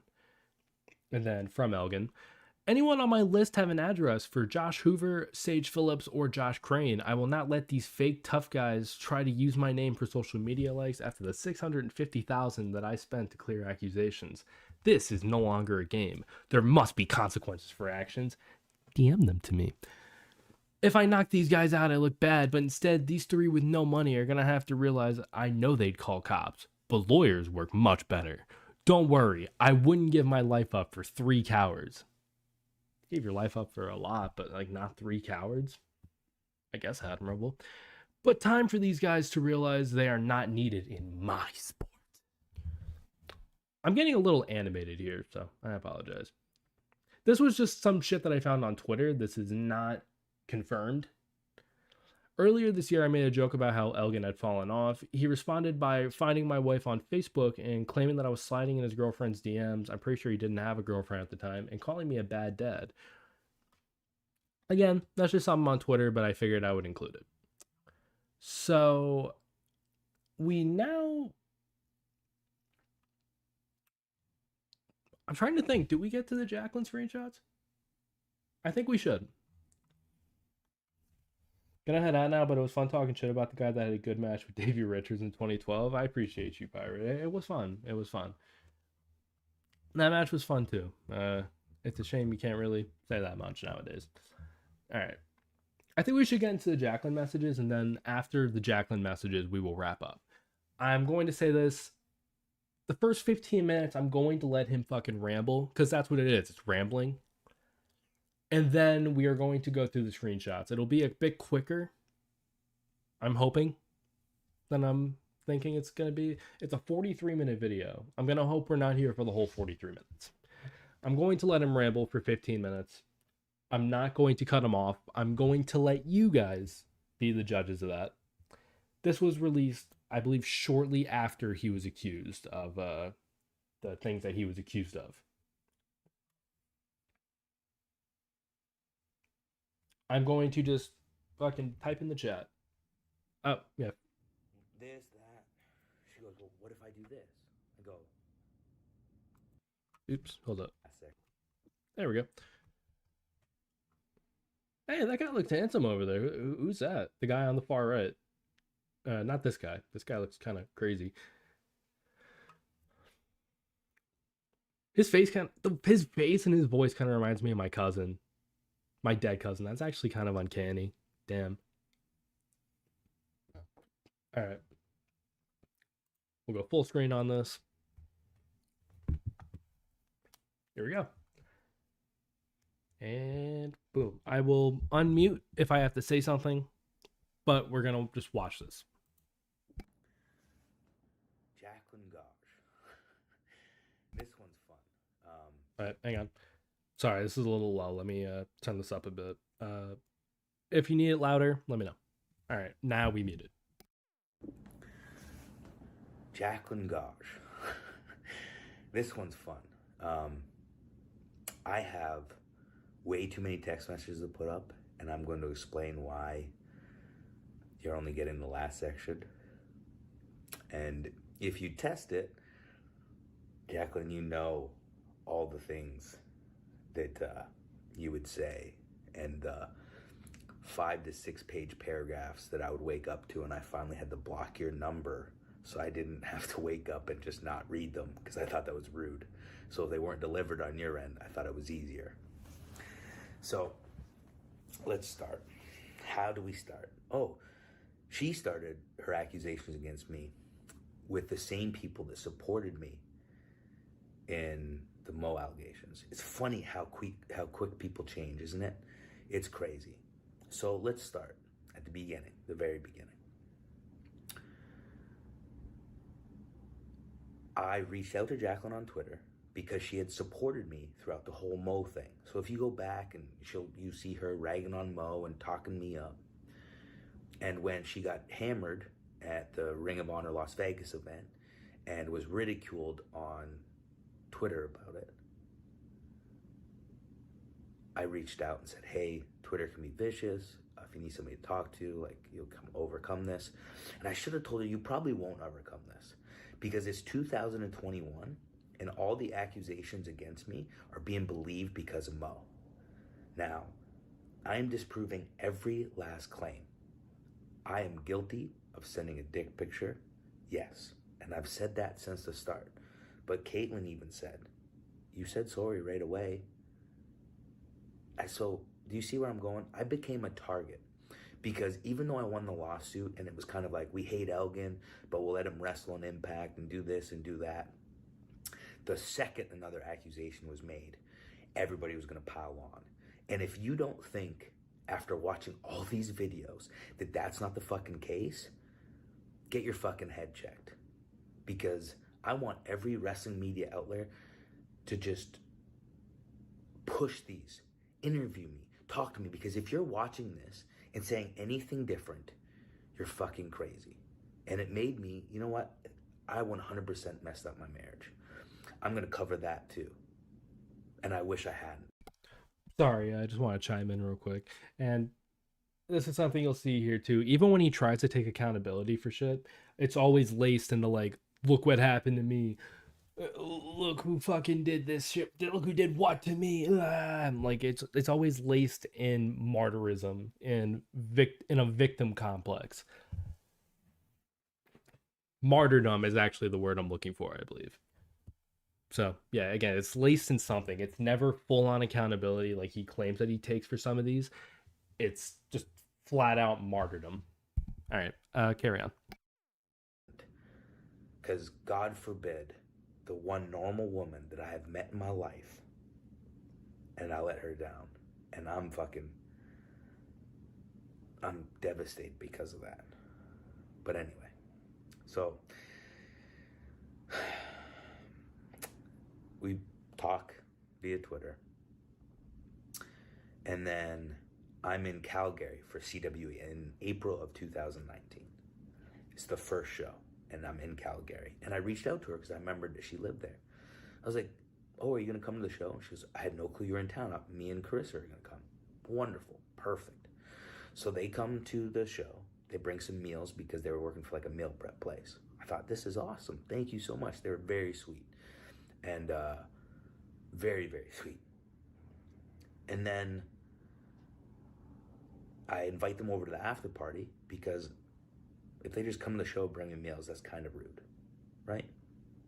So we go to the after party. Me and Jimmy Jacob sit with them. We're talking, we're having fun.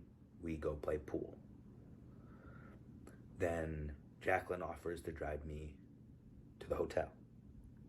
I say, okay. I go ask Danny for the name of the hotel. He gives it to me. I tell her, she says this is an unsafe part of town. And that her family owns a duplex, and her and mom and dad in their 30s, yeah, I'm done being nice, live on one side, and the other side is open, it's vacant, I can come. I ask if I can bring company, she says yes. I asked Jimmy Jacobs, he says he can't, I go alone. This was probably the worst mistake. No, it was a pretty bad mistake. But anyway, so we go to her house. She brought me these meals, so I'm ready to eat and shower. I eat, we sit down to talk, and we're talking all friendly, and she's like, you're not very talkative, you're not doing this, you're not doing that. I was like, I'm kind of afraid of people now. She goes, yeah, I get that. That was a lot of bullshit with Mo, and I talk about the Vegas thing. And She tells me that she went through something similar with the Calgary Flames. And I believe her until I've found out what really happened with the Calgary Flames. So you investigators out there, do your due diligence. He's not being nice, but yeah, he doesn't want to tell you. He doesn't want to tell you though, but he's done being nice. And investigate. And if you think I'm lying, you're going to see the proof. As I said, I've shown you proof against everything that's being said about me. So she got fired from the Calgary Flames for being a terrible human being. But regardless, we're sitting on the couch, and then she all of a sudden lies down and puts her head on my lap. I'm like, okay, fair enough. Then she kisses me. She claims that I kissed her, but she started leading up and I kissed her. So I guess I kind of did. But anyway, we're talking, we're chatting. I say, look, I'm tired. I got to meet Danny at the gym first thing in the morning. Okay, I'll make the bed for you. You can shower and get in. I go in the shower. I come out and she's naked in the bed. So would that be sexual harassment had the roles been reversed? Probably, right? I mean, I could be facing social media outrage because if I did that. And I mean, I'm not saying I said no, but at the time, she wasn't the typical woman that I would be into. But I thought, she's been very nice, very sweet, absolutely. I'll hop in bed and see what happens. So we have sex. Then she drops me off the gym, and we're texting back and forth. And as I said, at this point, I think she's a sweetheart. We'll talk. We talk.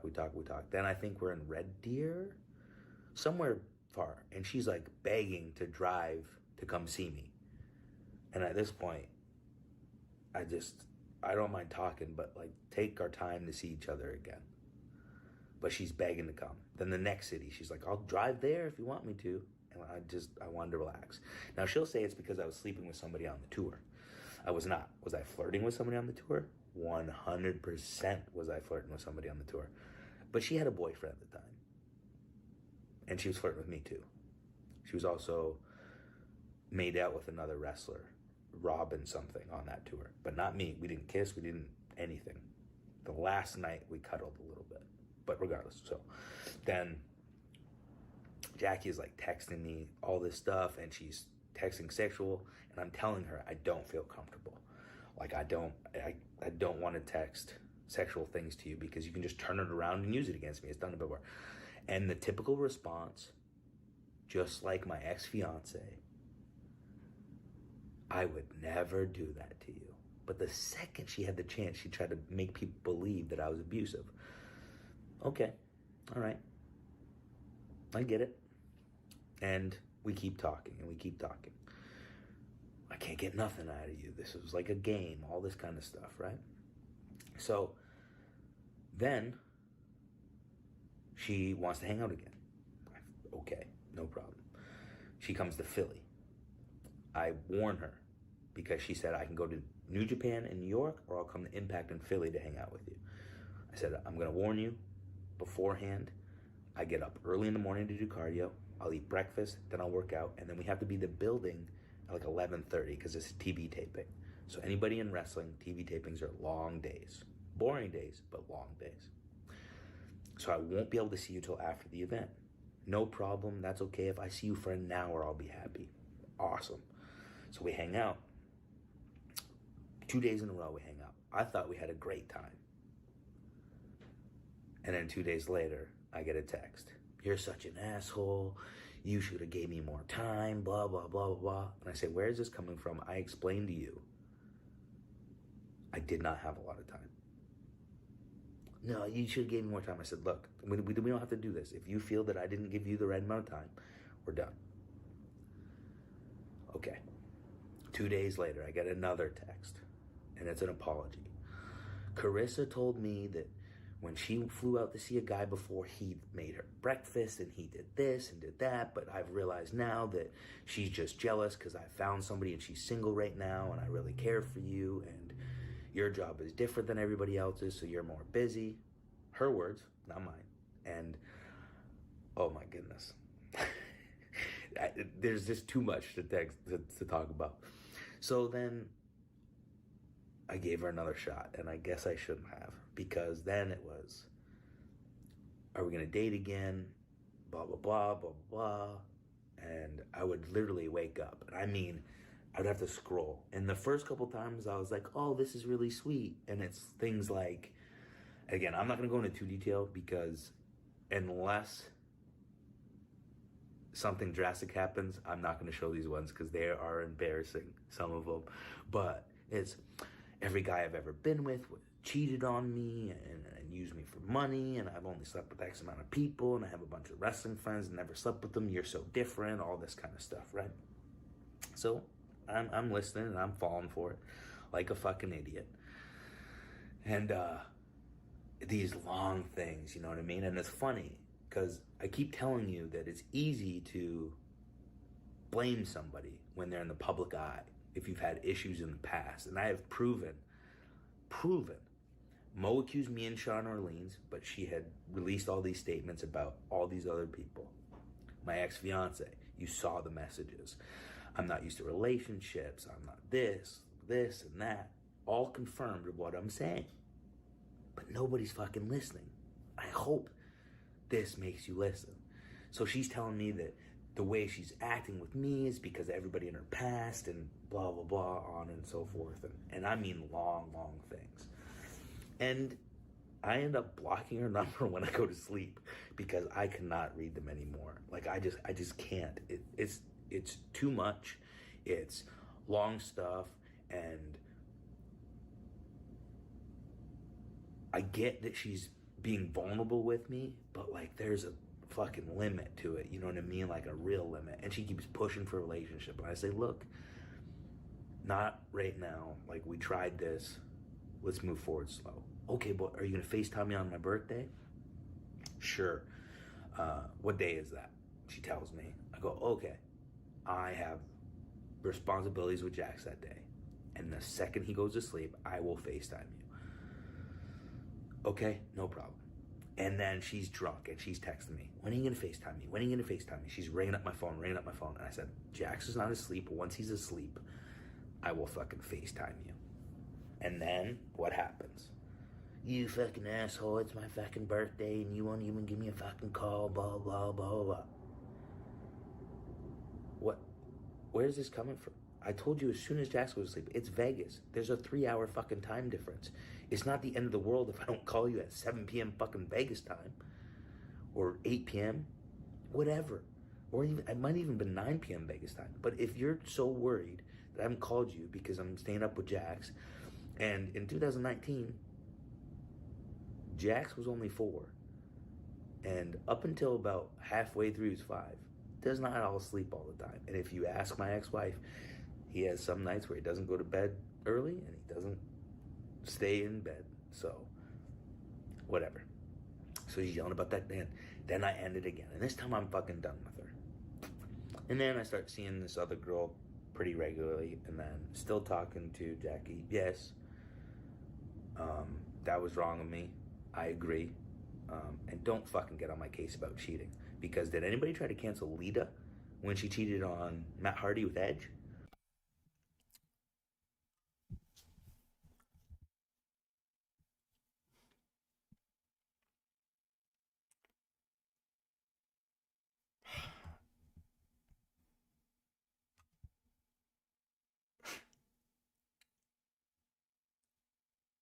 I'm sorry. I'm speechless. We're gonna keep going. Sorry. Did anybody go up in arms about Kelly Klein when BJ Whitmer released a statement about her cheating? No, you didn't try to cancel. I mean, people were for a bit, if I remember correctly, though. Like, it was around the same time he was doing his shit. I think we're like 2 minutes away from the text.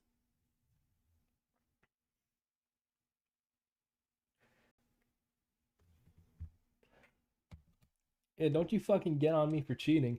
And no one ever fucking criticized Lita for what she did. Yes, the fuck they did. All right, there's like 2 minutes left. I'm gonna let him talk. It's weird though. Someone took the attention away from BJ Whitmer and Kelly Klein's whole thing there. I remember that though. I was on Twitter for that. I remember that. I'm just gonna I was just gonna let him finish talking. I think I did a good job of letting him talk. So yeah, we're just gonna let him wrap up. Cancel them, but I saw you railroad fucking Tyson Dukes for liking some sex. But Okay, I will say I was not aware of like any Tyson Dukes allegations. I'm still not. What did he do? If anyone knows. If not, I'll look it up later. I don't think I care to look at Tyson Duke's sex history right now. He's not the one under trial. I think that's the right phrase. Again, foggy brain. My apologies. why? Equality, right? So, now I know I'm getting angry and I'm talking a lot, but these things are very frustrating because nobody will listen to me.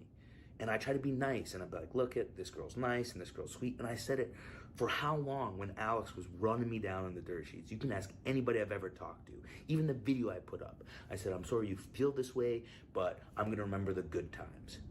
It made me. I'm sorry, I forgot to show one thing. And then we will get back to that. We literally have like a minute left on that guy fucking talking. I'm sorry for delaying it again. But where the fuck is it? This was his initial response on July 2nd, 2020. I found this through Wayback Machine. The video unfortunately is not intact. This picture was archived like 3 times, or the link was archived 3 times on Internet Archive. I cannot find it. I don't think it exists on the internet anymore. The internet's forever, but I don't think people gave a shit enough to document Michael Elgin's apology, which I'm a little surprised about. Is this huge news for the unemployed? It is. It is huge news for the unemployed. I meant to show this before, so yeah. The video, you can't look at it anymore, so it must not have been the slam dunk that he really thought it was. Sick to watch that after she pulled the shit recently, and that's why I released the other one and deleted that one. I'm sick to my stomach that I was still trying to care and hold on to this woman. But okay, see, getting off track. But this is about Jacqueline.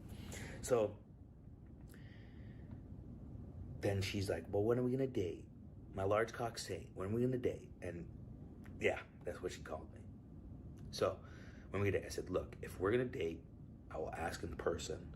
Let's hang out and make sure that none of this shit's gonna happen." And then she'd be like, "Well, what's gonna make you date me?" And I would joke around. I was like, "Nothing's gonna make me date you. I said we want to like make sure that this is gonna be cool instead of how it has been." She's like, "I know.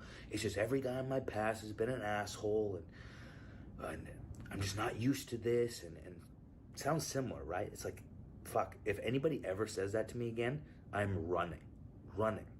Even if they're in my house, they say that shit to me, they can fucking have the house. I'm getting away from them. Because god damn it, now, why didn't I pick up on the signs? Us men are stupid sometimes, I'll tell you.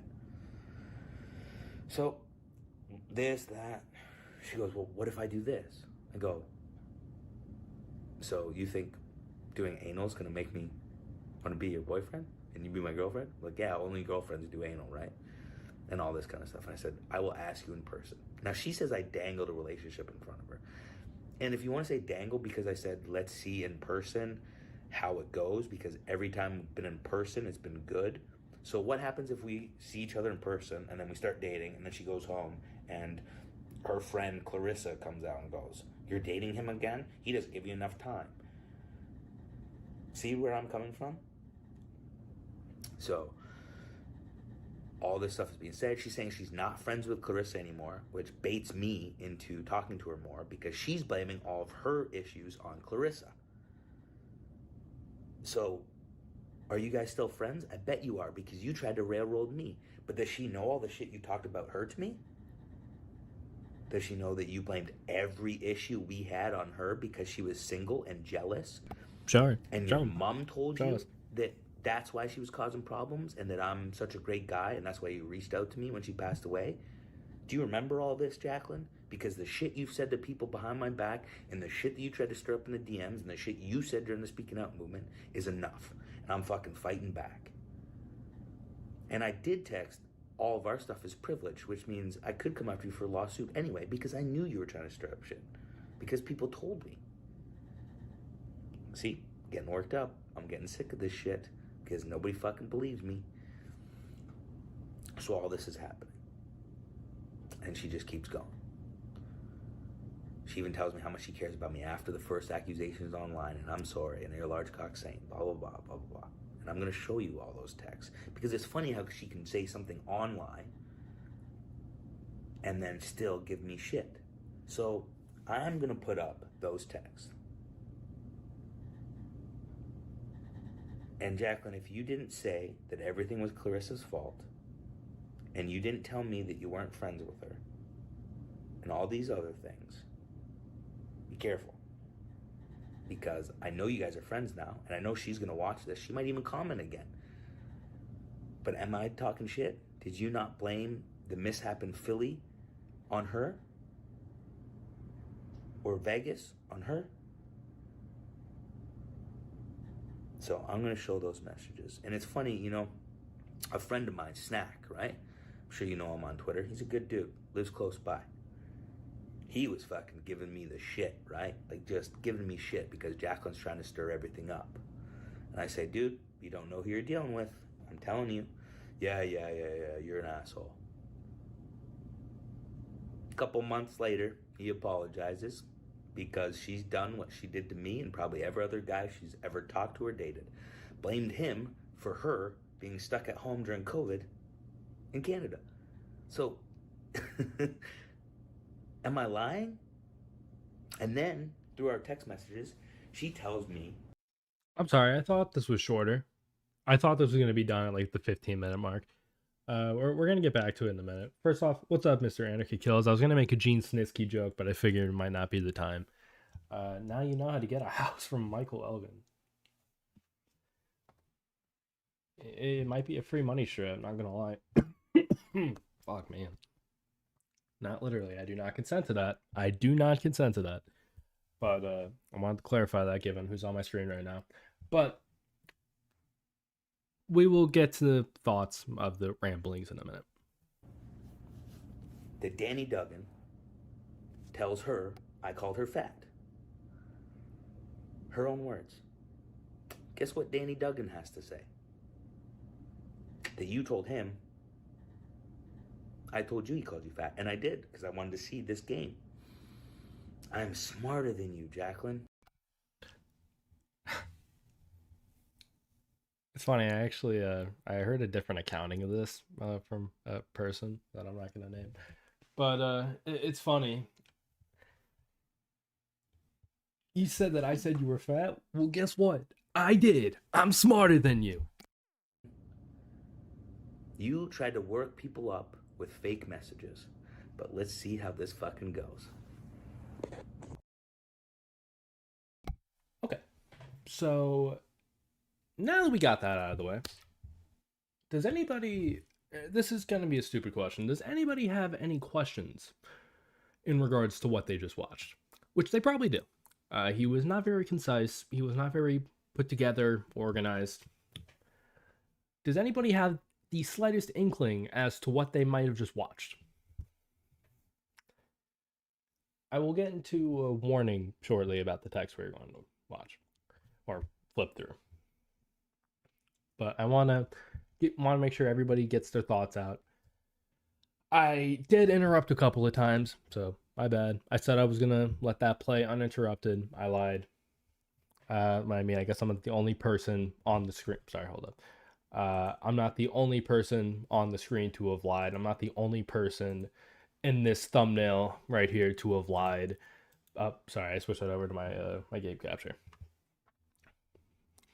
So, sounded like drunken uncle ramblings, right? It sounded like my godfather. It literally sounded, his voice sounds exactly like my godfather. Like, it's actually insane. May he rest in peace. He's been dead for like, I think, a year and a half now. So, fuck.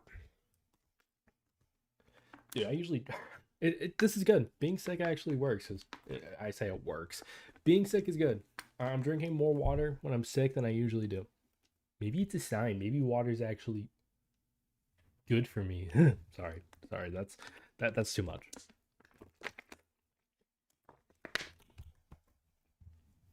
All right. So we're gonna get back into the text, right?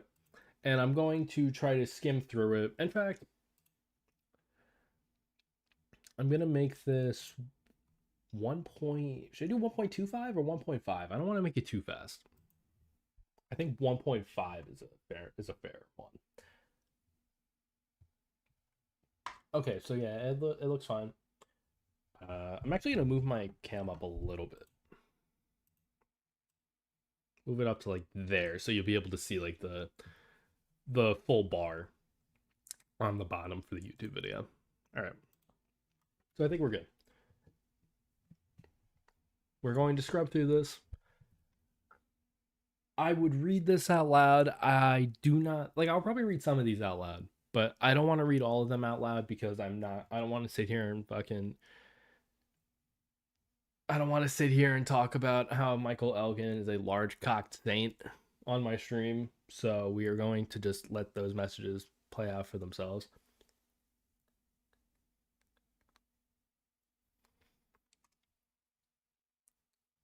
This was like okay, so June 26th. This was the day that Impact had announced that they would no longer be using him on his programming, on their programming. I guess I don't know if he was. Oh no, yeah, he was in the hospital from the stress. I believe that's what it was. Unless that was from a later instance, and he just goes into the hospital when he's stressed. Which anxiety is a real thing. I'm not gonna take this opportunity to discredit anxiety, but that's probably what happened here. He strolls slowly. I actually appreciate that. He strolls slowly. Makes my job a little easier here. He said this is one of the texts supposedly from Caitlyn Diamond. Wait, hang on. Are these texts deleted?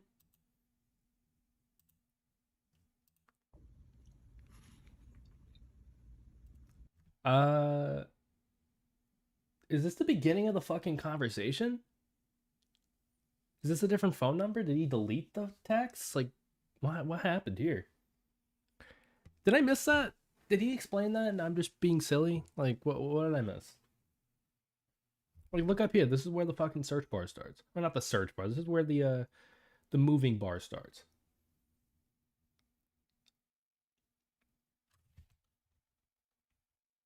Hang on. Okay, so we see that. Yeah, these are where they start. Is it a new number?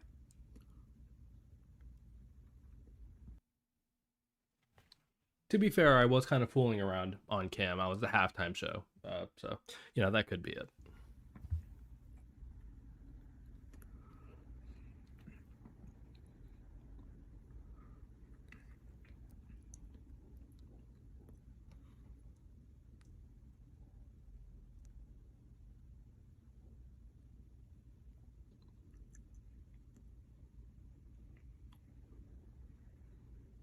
I'm not sure. I think he mentioned it uh, as a gotcha, but her mother did pass in the weeks leading up to these conversations.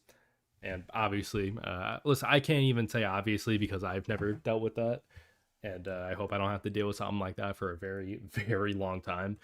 But I'm going to just assume, like, because, I've lost family in general, it probably is amplified and it fucking stings a lot more when you're in situations like this or just tough situations in general, especially with a man who, as we've seen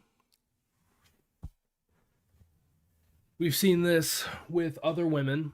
I think you're going to see that we're seeing it with Jacqueline. The constant manipulation, the constant gaslighting.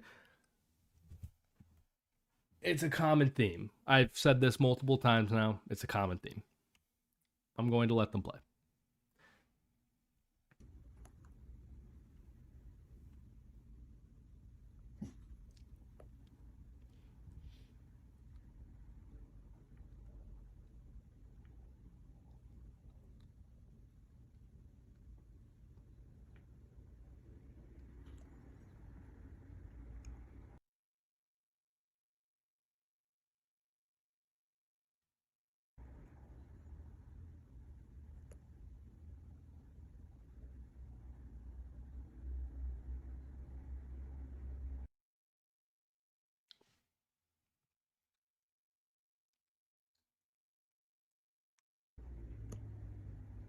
Thinks he's out of love with wrestling because something didn't go his way, by the way.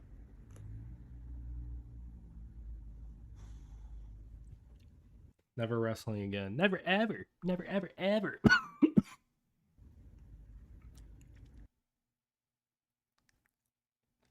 As you can see, he is done with Impact. This was the day that it was announced that he would no longer be appearing on their programming. There's the large, the LCS. LCS, that's what we're going to call it.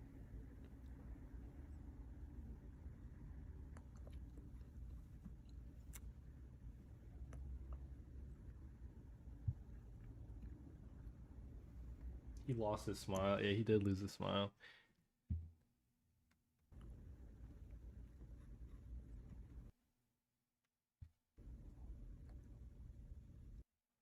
He left Japan to spend more time with them. Oh, I don't have the wrestling files up anymore. Hang on. Where is it? Here it is. Sorry, not the wrestling files. The wrestling headlines.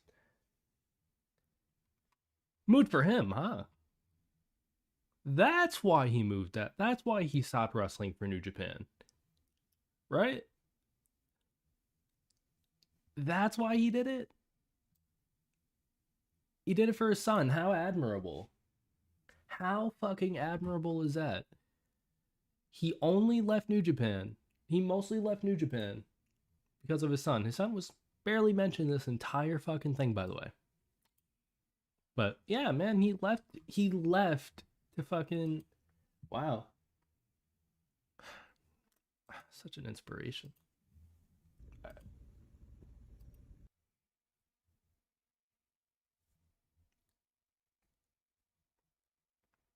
He's a superhero.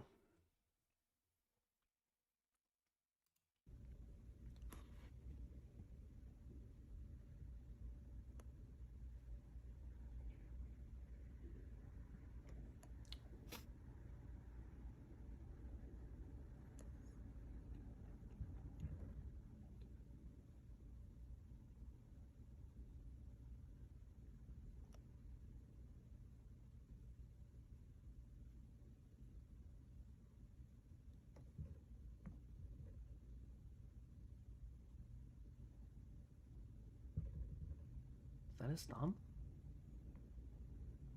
That doesn't look like his thumb. I'm not a thumb analyst, but like,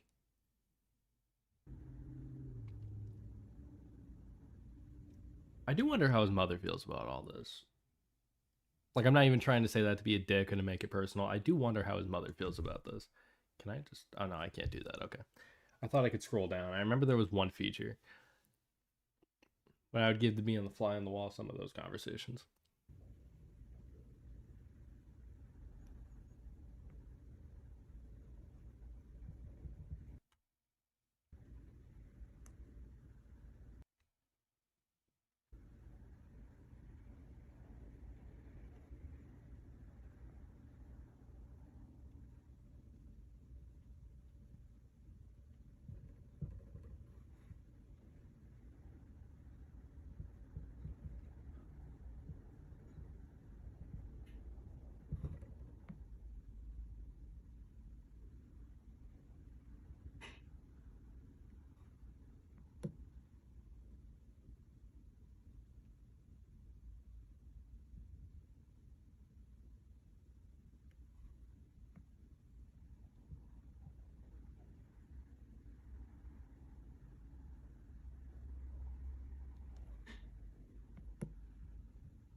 I like how he just like pushed on the thing for like half a second.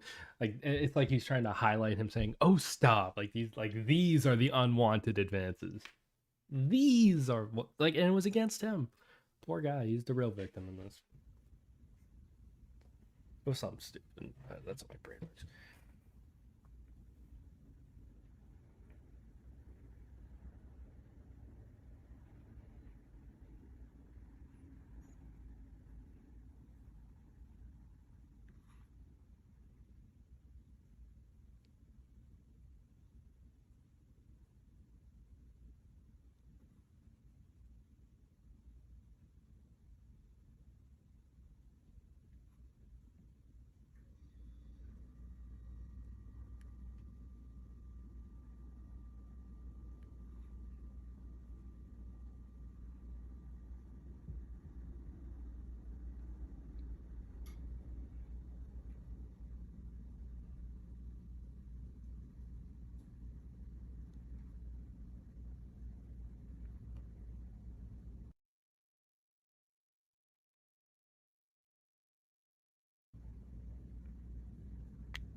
July 1st is where I guess the confrontational texts begin, as you'll see here.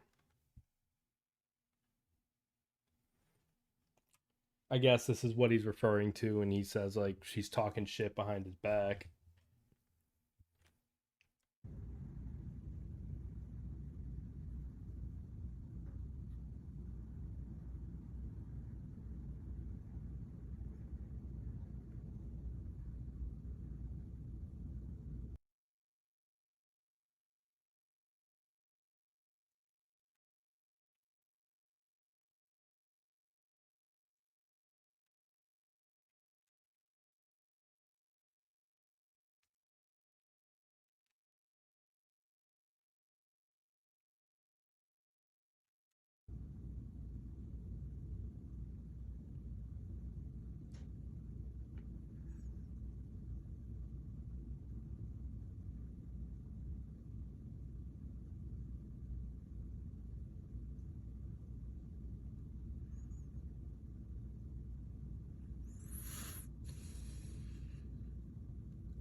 Okay.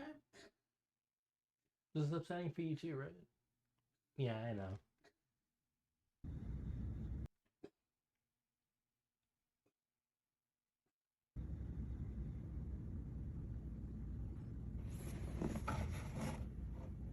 Oh, swap. Oh shit, swapping thumbs, swapping fingers, whatever. Swapping hands, at least.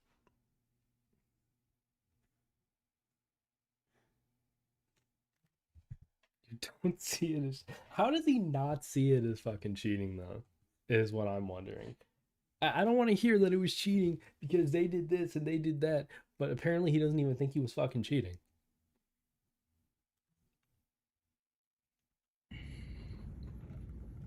Oh, sorry.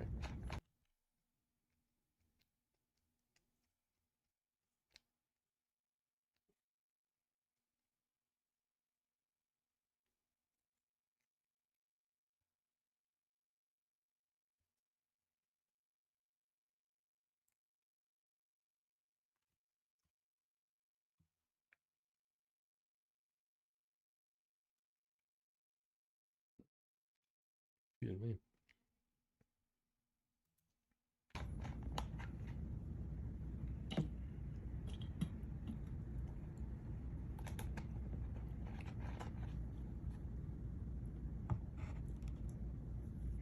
I think they were just that person was taking a drink. I don't think this is Mike recording this.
A little pop up there.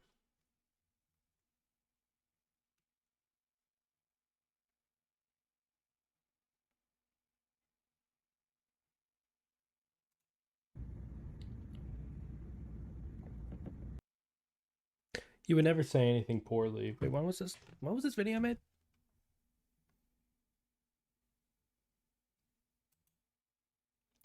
Oh, sorry, this was December of 2021. I just noticed the hashtags LGBTQ, trans woman, Sami Zayn. I knew the LGBTQ one. I thought that one was a little weird. I don't know why he put trans woman and Sami Zayn in there though. I'm a little intrigued as to why that happened. But what's the most recent comment on this?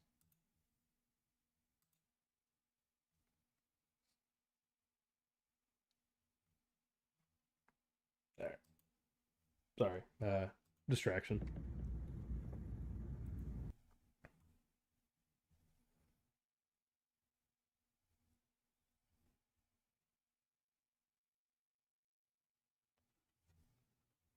Hello. I'll let my cat out real quick. 1 second. Now we can read those.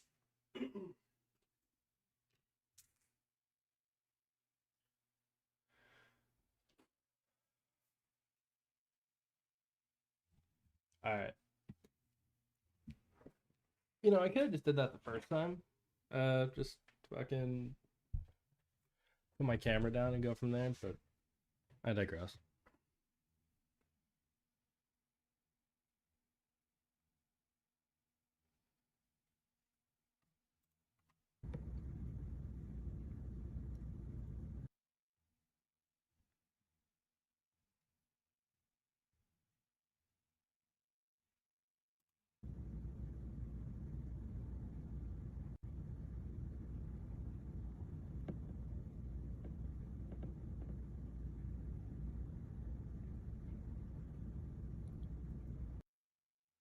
Yeah, she's just a fan. Stay a fan. Sorry. A little PTSD for my own stay a fan moment.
Sorry, I want to see something.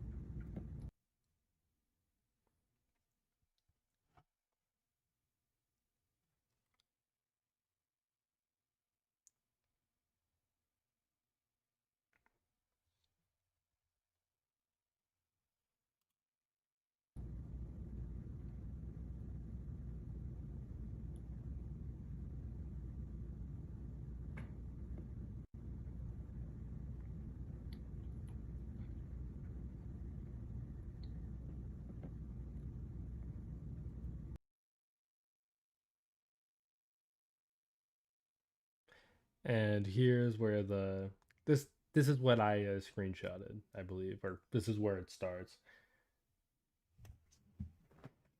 Please tell your friend not to post any of the stuff. I never said a word about you, and I want nothing to do with her. Tell your friend to stop it. The person you're not friends with. You said, just okay. I'm just gonna keep going.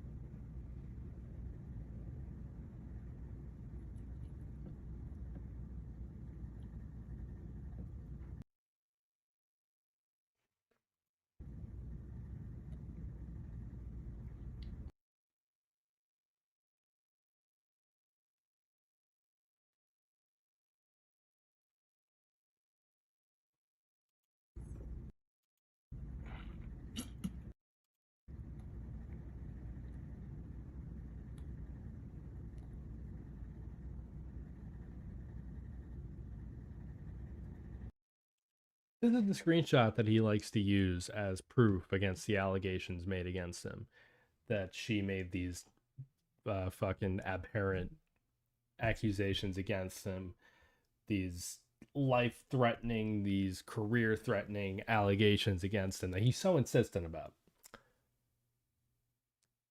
This is the screenshot that he typically uses.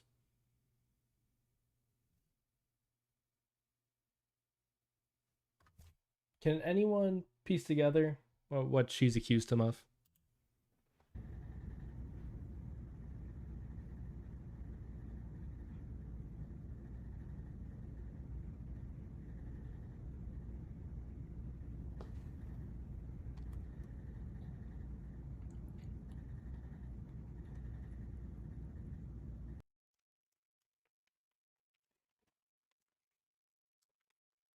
Getting a cough drop while I read this, or while we read this.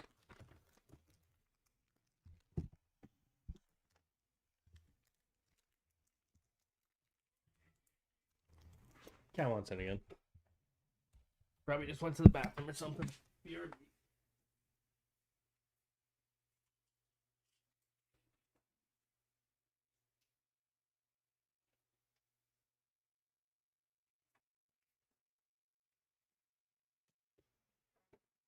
I am back.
The fuck is that person eating or drinking or consuming in general? What are they consuming? Like, it sounds like you're drinking a fucking Slurpee.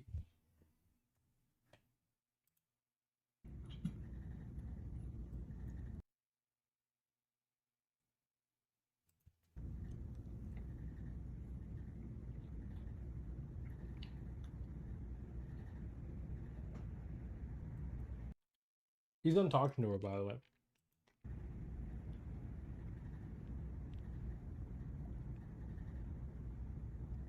You're not bugging me. You're continuing. You're not bugging me, though.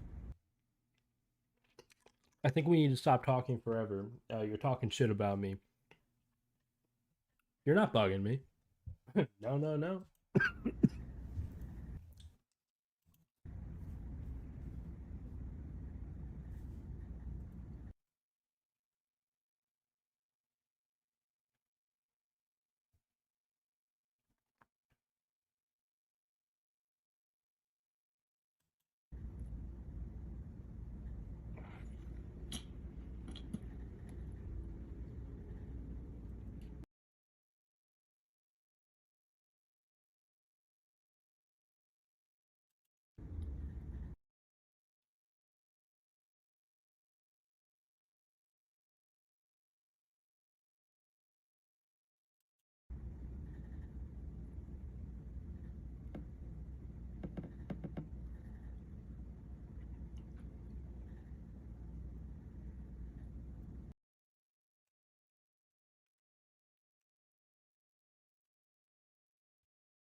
You and everyone else out there don't understand the consequences of things outside of tweeting or posting.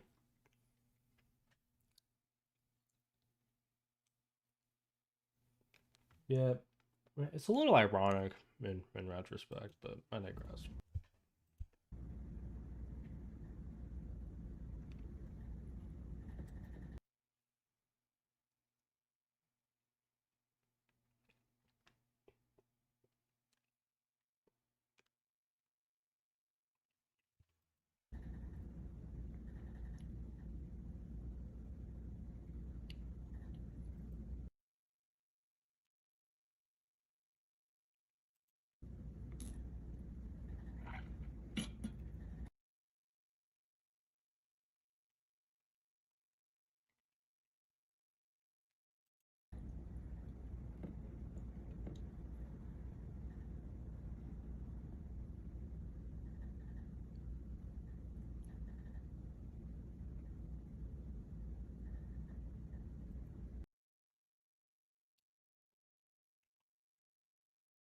Oh yeah, uh, there were texts that I'm not really going to include because the video itself is Elgin trying to dox one of his accusers, but he was texting Scott Demore and D'Lo Brown about stuff that honestly is kind of not really relevant to this, but like he was texting them and stuff about Slammiversary, I believe that was happening around that time.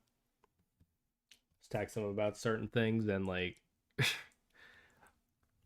I guess that put him in the hospital with a panic attack. If I had to piece this together, pay per view, it's a Slammiversary. That was the one. Eddie Edwards won the world title. Gallows and Anderson made their Impact debuts. Well, Gallows made his return actually to Impact. Heath Slater, I think, debuted there. I think EC3 debuted there or returned there.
Manipulation. Well, don't worry, that wasn't a real cough. Don't worry, this isn't at all fucking emotional manipulation. At all. At all.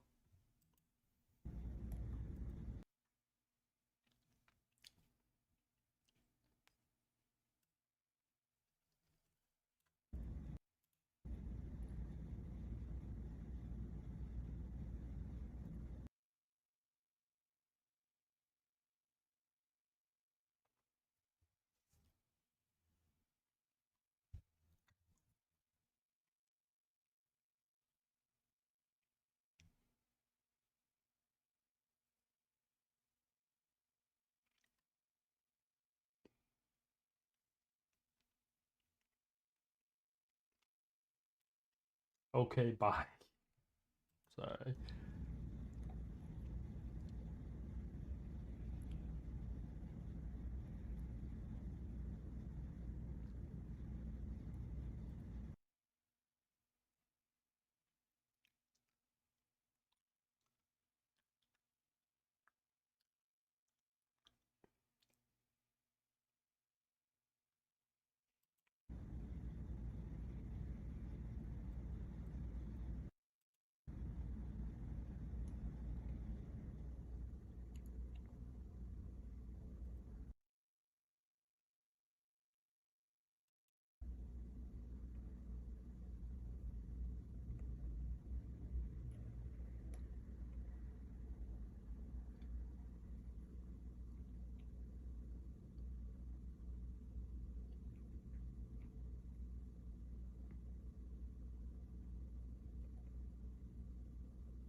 December of 2020. This was about 4 months later. Well, a little over 4 months later.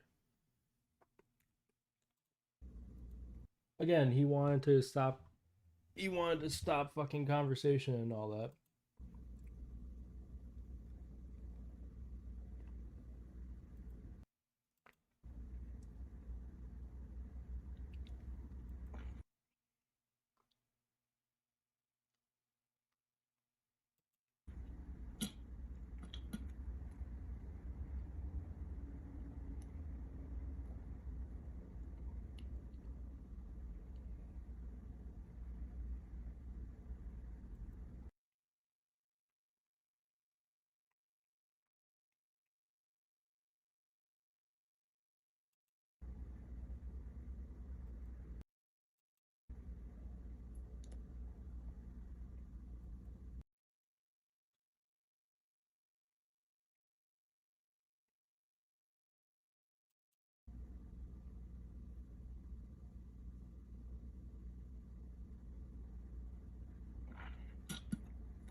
Should have mentioned that in the article, Mike, Aaron. That you did it for your kid, not because of like the opportunities. Should have mentioned that, buddy.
I'm happy to hear about your weight loss journey and about spoiling yourself on Black Friday. Have a great evening. It's not a weight loss journey. My mom died and I didn't eat for 3 months. I digress. All right. So, we're about 5 minutes away from the text. What do we think so far? Anyone who might still be here, what are we thinking so far?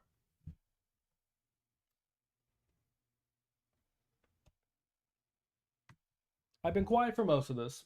I said I would be. I said it to Mike. I said it on Twitter. I said it here. That I would be quiet for most of this. And I think I've done a good job of being quiet. I've made some cracks here and there, but I think I've done a pretty good job being quiet. What do you guys think? I'm going to let these keep playing.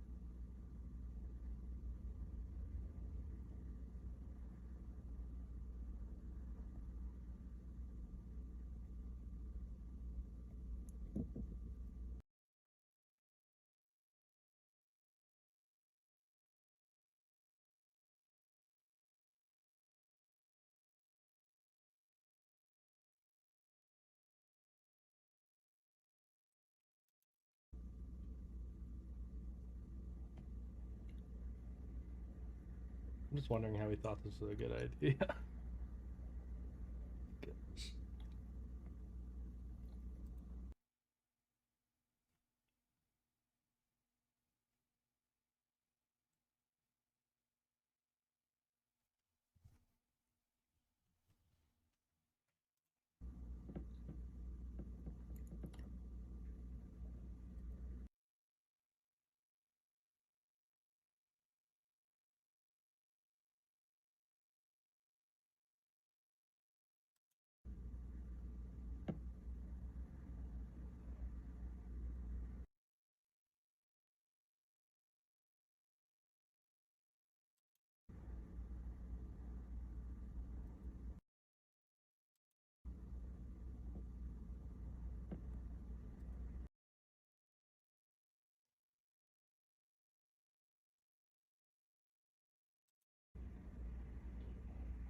Wouldn't have accepted your advances. I'm sorry.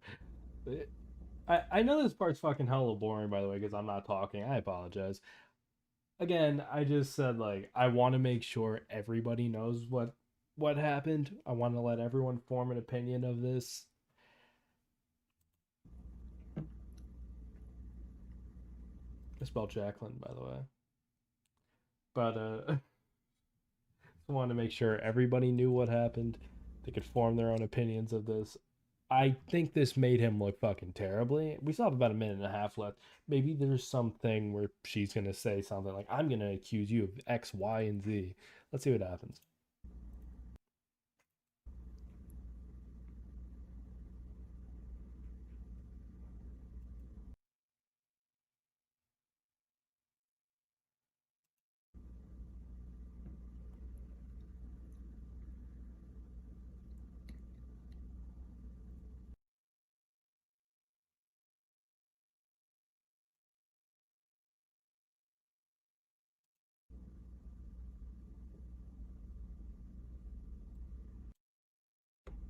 Shit. Hang on. We'll be going back to the Google Doc shortly.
All right.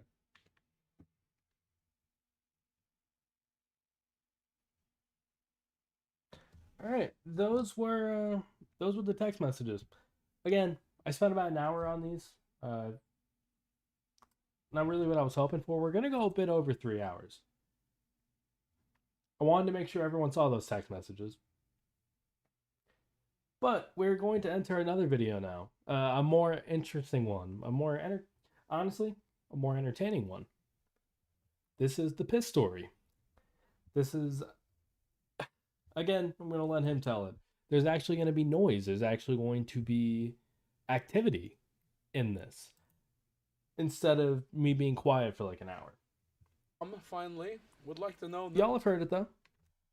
I'm going to let it happen. I'm going to just. I'm not even going to full screen this one, honestly. This is the pit story. Look at throughout. Look at fucking. Look at Kevin Owens or Kevin Steen. Sorry. Look how he goes from engaged to fucking mortified as the story goes on. Finally, would like to know. I like this one. Mortified. Elgin, this is what he wrote. Elgin seems to mostly use Twitter to retweet horny facts. Now, here's the thing about Mr. Elgin's Twitter. In my case, I turned off his retweets a day after his Mania weekend match with Davey because all I got on my fucking timeline was Davey Richards, his name fucking Michael Elgin was so awesome, 5 stars! Retweeted by Michael Elgin. Yeah, I want people to see that. So but they're already following you. They know how awesome you are. I just want to make sure. Tommy Dreamer approves of this theory, by the way. Why are you retweeting compliments to people that are already following you? Maybe they retweeted to people that don't follow me. They wrote it. So the people What about the other people who already follow me? Maybe they retweet my retweet. Good Lord. It's a possibility. Am I wrong? Anyhow. Am I wrong? No, This I'm is not. what Tom wants to know. Since you seem to use Twitter mostly to retweet horny facts, this Twitter about sex, I guess. I don't see any of these. I don't mostly use it, but I do retweet things that stand out to me. Tom wants to know, do you have any horny facts I don't mostly of your use own it. that you'd He like doesn't to share? mostly use it. Now, Let's I've clarify that. been in the car with Mr. Elgin for several hours and heard lots of stories. I will leave it up to him to tell or not tell. Is it story time then? Like Just- the horny facts? I don't know. What's a horny fact? Maybe we don't go into a full story here because, Well, not. quite frankly, it's appalling. We brought up the story, so they have to be covered at some point now. But the horny facts are just little things about. Letting Big Mike have it. sexual It's been acts about with 3 females. hours. And when I'm single, I like to retweet hoping I'm them, done so by any like girls who 2, if follow I'm being me honest. might see that. Maybe they'll think of something. I'm feeling a they little wanna do tired. with me, and then it works out. All right. Tired well, of this. Now you talked about a story, so pick one of your filthy stories, tell it, and then we'll move on to something else. Okay. You decide. We were. BSC was running a Oh, show fuck, why'd you have to pick that one? in Timmins, Ontario. I already know it. So we had a long drive up to Timmins. We started drinking in the van, and there was a bet laid down that nobody could piss on a girl in the heat of passion, and it was $100 laid down that nobody could. So we did the show, and to just lay out the whole platform of the show, it was like the first time that Timmins had seen wrestling since like 1987. May I just mention, just for the record, that I first heard this as I was half asleep in the back seat of a car that was being driven by Mike as he was telling it to other people. And I was in and out for this story because I was half asleep. But every single detail of it that I caught just blew my fucking mind. Ignore and the appalled me channel name over here, by more the and way. more as the story went on. Carry on. Okay, so we go into town, and as I said, it's a small town. They hadn't seen wrestling for years. We come in, and the main bus station of the city, there's a huge billboard of the show. It's a big deal. I think they had brought in like Monty Brown and Showtime Eric Young. What do you mean you Maybe a think? couple- I forget. Unrelated, but I did see that, yeah. I did see what he posted. It was dick riding to the highest degree, and how would he relate? Because he has this many children. He's an who it was. integral part of Okay, the no, story. Monty Brown and Showtime were, but what I'm saying is I think there might have been other people on the show. Like, If they're big- anybody is new or they just joined the stream, first off, welcome. Second, I would very much appreciate it if you dropped a like on the stream. This will help push it out into more boxes, more algorithms, and hopefully this will be the last that anybody will have to talk about Big Mike. It won't be. Mike will continue to defend himself relentlessly on Twitter for no reason, but at least when he does and they ask whatever happened to him, they can just watch this and see why everything turned out the way that it did. big show for BSC. I'm gonna sit up now. It drew like 3,500 people the first time in the town. It was a really good draw. So after Do I the turn the light show, up we went there? out to the bar. leave it up. Now we get to the bar a little bit early because my match was on like first couple matches. Is my light We get to the turned bar a off? little bit early, and this guy's like, "Oh, you guys were awesome. Can you sign my T-shirt? Sign our posters?" Brings his wife over, has us sign his wife's tits. So as the night's going on, we're getting drunker, and I'm Cheeseburger. dancing with this girl, and she turns around and starts making out with me. Now I pull back to see the signatures all over this girl's tits, so instantly I know that it's the guy's wife. I say, "Where's your husband?" She replies with, "He got kicked out for fighting about an hour ago." So instantly I think to myself, He just refused why to don't respond to me. Yeah, he was saying like that was funny when he was saying like I was a big deal, and then you're like, yeah, you were. Like I had some good matches. Yeah, you had. come back to the hotel You and cooked party. him. She said, "I have my cousin and my friend with me. So why don't you bring them with us?" So her cousin and her friend are all walking back to the hotel. It's me and a couple other guys. I have a roommate, but he's nowhere to be found right now. So the friend is the mother hen. If you're not familiar with a mother hen, it's usually the bigger girl of the group who's not getting any attention, and she's trying to cock block everybody else in the group. So she's now yelling at me saying, you know, she's fucking married, right? Blah, blah, blah, blah, blah. My friend now sees this, runs interference. I go through the back of the hotel, get into the room. As soon as we get into the room, it now breaks down to myself. This is going to get the guy's wife, pretty raunchy. And her cousin having a threesome. He had to relive his glory days on Twitter threads with KLA clips and lemonade roll effect. This threesome is interrupted by my roommate, which is Tarantula Gomez. Oh, I did not catch that detail the first time. I say, which one would you like? He picks the cousin. He takes the cousin onto the other bed. We're both going. The way, again, keep an eye on when they start talking about the piss stuff and Kevin's face just changes completely. It reminds me of when, ironic enough, it was another High Spots interview. Chuck Taylor and Trent Beretta used to do one where they would interview independent wrestlers, and they did this with Teddy Hart. And Teddy Hart, or Trent, they were all drinking, and Trent was like, what were the weed laws like in Canada? And Teddy explained that he did not get arrested in Canada for weed.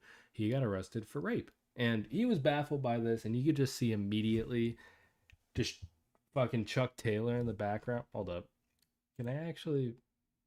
hold up. Can I fucking search and... Teddy Hart... Chuck Taylor. I can't open this in a new tab, can I? All right. Well, remember we're at the 5-minute mark. We're not even at the piss part yet. That took a dark turn. Oh, that it did, Mikey. How you doing? I think it'll show us when it peaks here. I think YouTube's like that now. Oh my god, that's fucking loud. Oh yeah, here it is. Here it is. You ready? Or you went to jail? No, I've never gone to jail. No, that's why you're good for it. Gym, I said weed. What's the weed laws in Canada? Okay, just keep an eye on Chuck for this. Oh, so that's why you're good. That's why you can talk about because you already went. This is the side. This has nothing to do with Michael Elgin, by the way. This is just a random fucking side quest I just went on. I've never gone to jail for any drug charge. What do you go to jail for? For rape. What? Yes, I never did it the first time. It's the same. I don't want to get into this. Yes, you want to. I said maybe you should just take me to jail. Then I said if you're saying I raped somebody, I said then I guess I should just go to jail. And then you went to jail? Cop says you're being kind of a smartass, and I said well you don't have a warrant, you can't come in my house, and he walked in my house. I said turn your recorder on now, officer. I said everything I say I want it to be recorded so you can use it against me later in a court of law. I said I have a loaded gun and I'm going to shoot myself in the fucking head unless you listen to my story and shut the fuck up and stop talking search warrant crap. Yeah, I mean that you get the point. You get the fucking point. Finally, would like to know. This is I like. Where were we? I think we're at the 5-minute mark. Elgin seems to mostly use Twitter to retweet. Down to myself. This threesome is interrupted by my roommate, which is Tarantula Gomez. Oh, I did not catch that detail the first time. I say, which one would you like? He picks the cousin. Okay, that's cool. I thought I had to fix the playback time. I did not. We're both going at it now. And I hear somebody kind of walk in. And then I hear, hey guys, the party's in this room. So we're doing our things on the bed. Because, and I hear, let me clarify. You filthy animals hadn't closed the door. My roommate hadn't closed the door. So we're now in there, and I hear a gathering of people laughing behind me. So what do? I grab the girl, and I now face her towards the wall, which is now filled with Monty Brown, Showtime Eric Young, my head trainer Rob Fuego, and his wife. When you say that you grab the girl and you move her, I can only picture it as when you do the fucking deadlift German. Elgin's gonna get what he deserves after what he said about Don Callis. I mean, I'd say he's gotten a lot so far. To someone. Quite, yes. Very similar. Very similar. Except you don't drop backwards. So now, I'm fucking her in front of the group of people, and they start laughing. Somebody's videotaping. Another wrestler might be doing commentary on this. Cheeseburger's loving recording. And Monty Brown is shaking the entire fucking room because he's such a big man and he's laughing so hard. So I think, why not make the hot tag to Monty Brown? Tell me. And I start fucking. Pounce. I give him the high five, Tell trying me to he get smelled him the in, rope first. and he's still laughing, going, "No, I got a girlfriend. I can't do it." He's dying of laughter. I'm fucking get in here, Monty. Get in here. He's dying. Everybody's dying. They start Monty leaving. Brown laughs uncontrollably at people having sex. So That should now, be a newspaper now headline. it's me. It's broke down a little bit. It's myself. It's Connor and the other girl. Sorry, Tarantula Gomez and the other girl. And Fellatio, Otis Idol, and Cody Diener. Fellatio's a wrestler, not the act of fellatio. He was a wrestler. Okay. Phil. Yeah, I know. Fellatio. I know it, but the way Okay. you say it now, mixed in with all your Yes, fucking, I'm sorry. Funny Dieter, he's kind of So a they're hometown now- just sound man, like somebody's blowing They're something. still recording it. you know? So I finish having sex with the girl, and I see that Connor's on the bed by himself. So where's the other girl?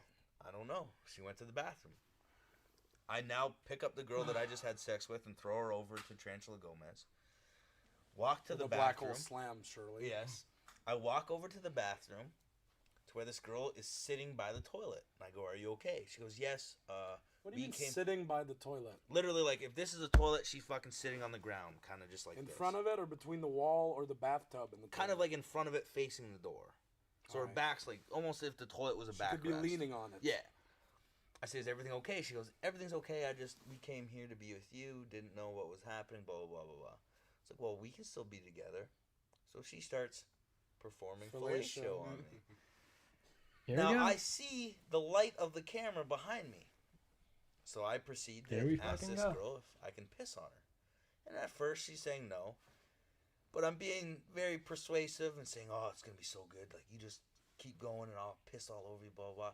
Finally to where she gives me the okay to He's piss all on her. persuasive about it. Kevin Steen show is not the classy affair I expected it to So, as she's saying yes, I begin to piss on her. Her deflection of the piss is this. But that ain't stopping no stream of piss from hitting you in the face. So be. Especially not from a Canadian crazy horse. So as now she realizes that I wasn't fucking around when I asked her if I could pee on her, and she said yes, I was actually gonna pee on her.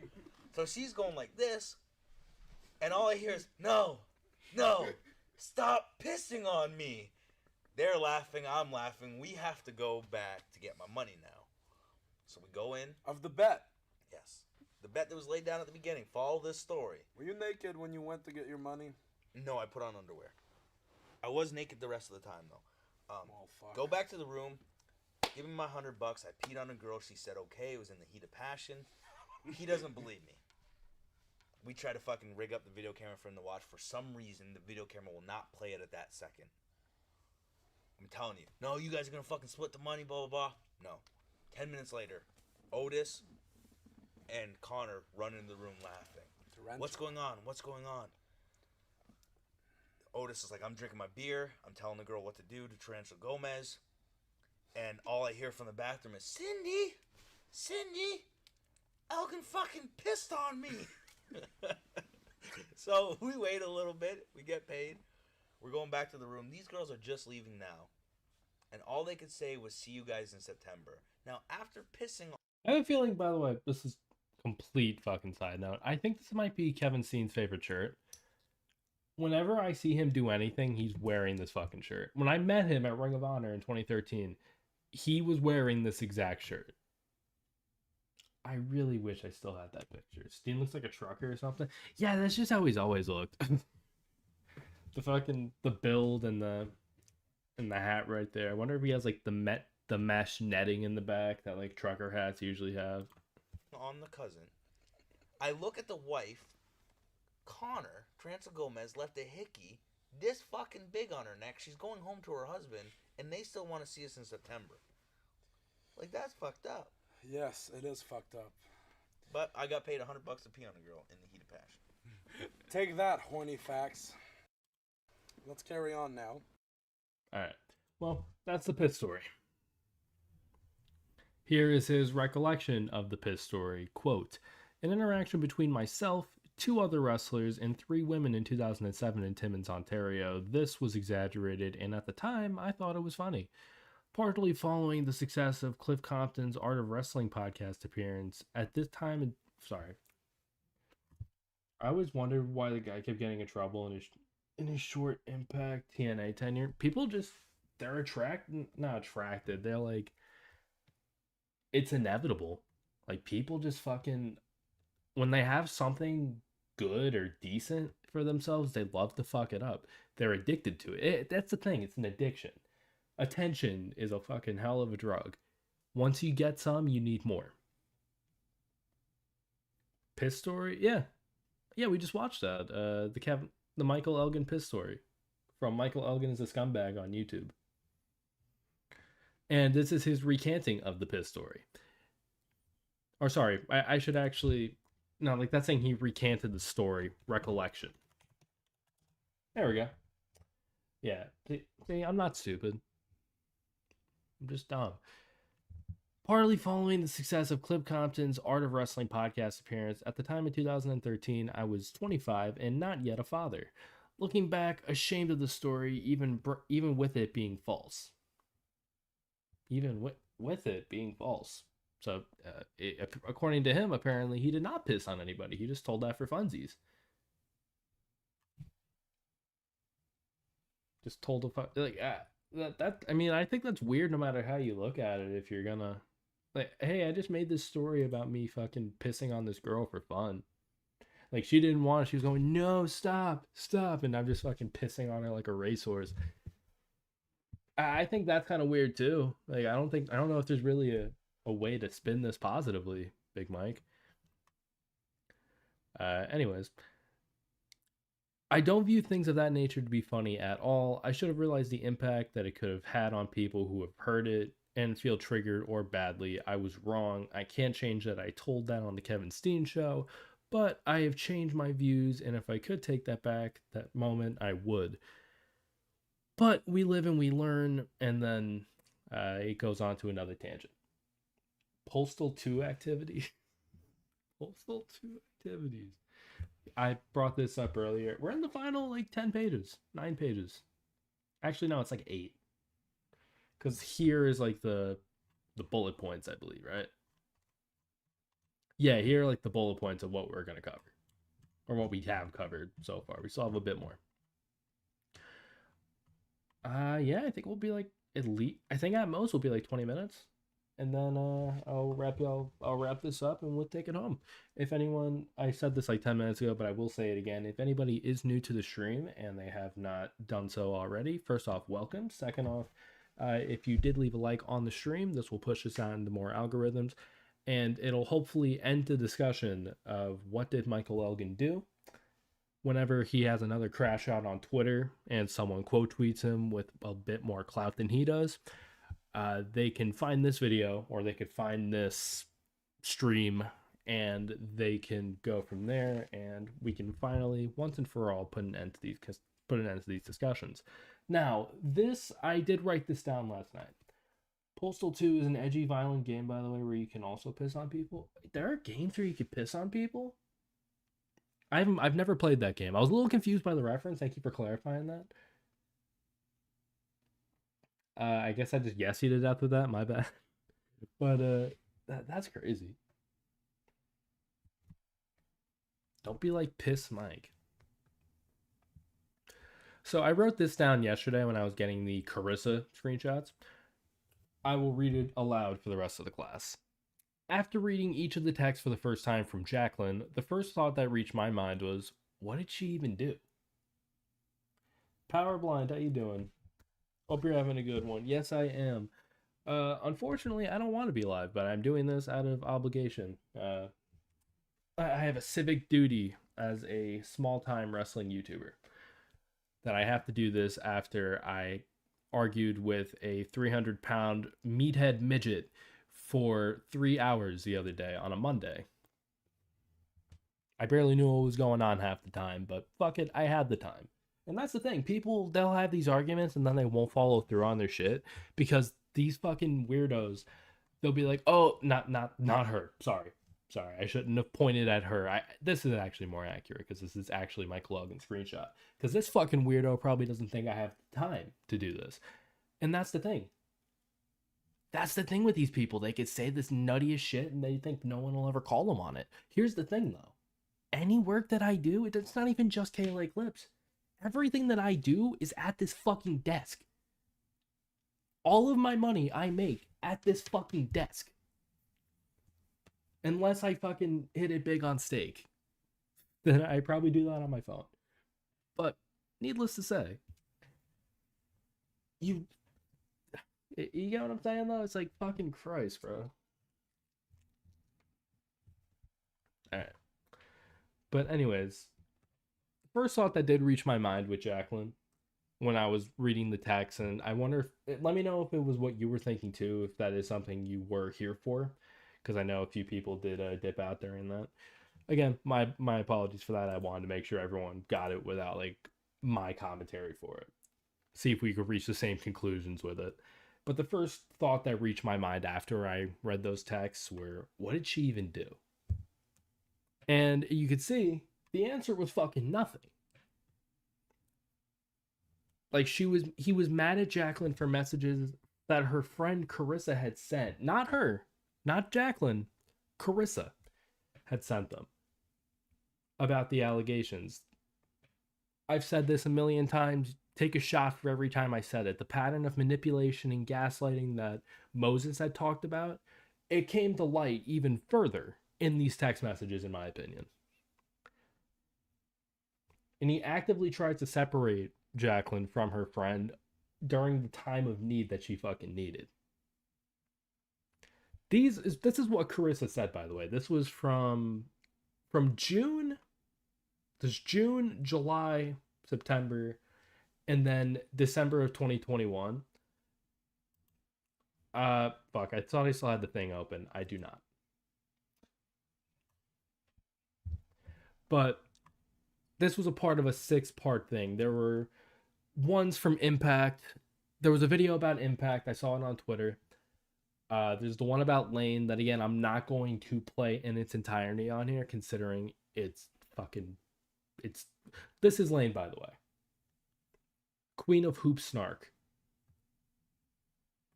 Made a video about Lane. Tried to fucking dox her. Not even tried. Successfully did. He unlisted the video He unlisted the video. Sorry. Fucking fudged up there.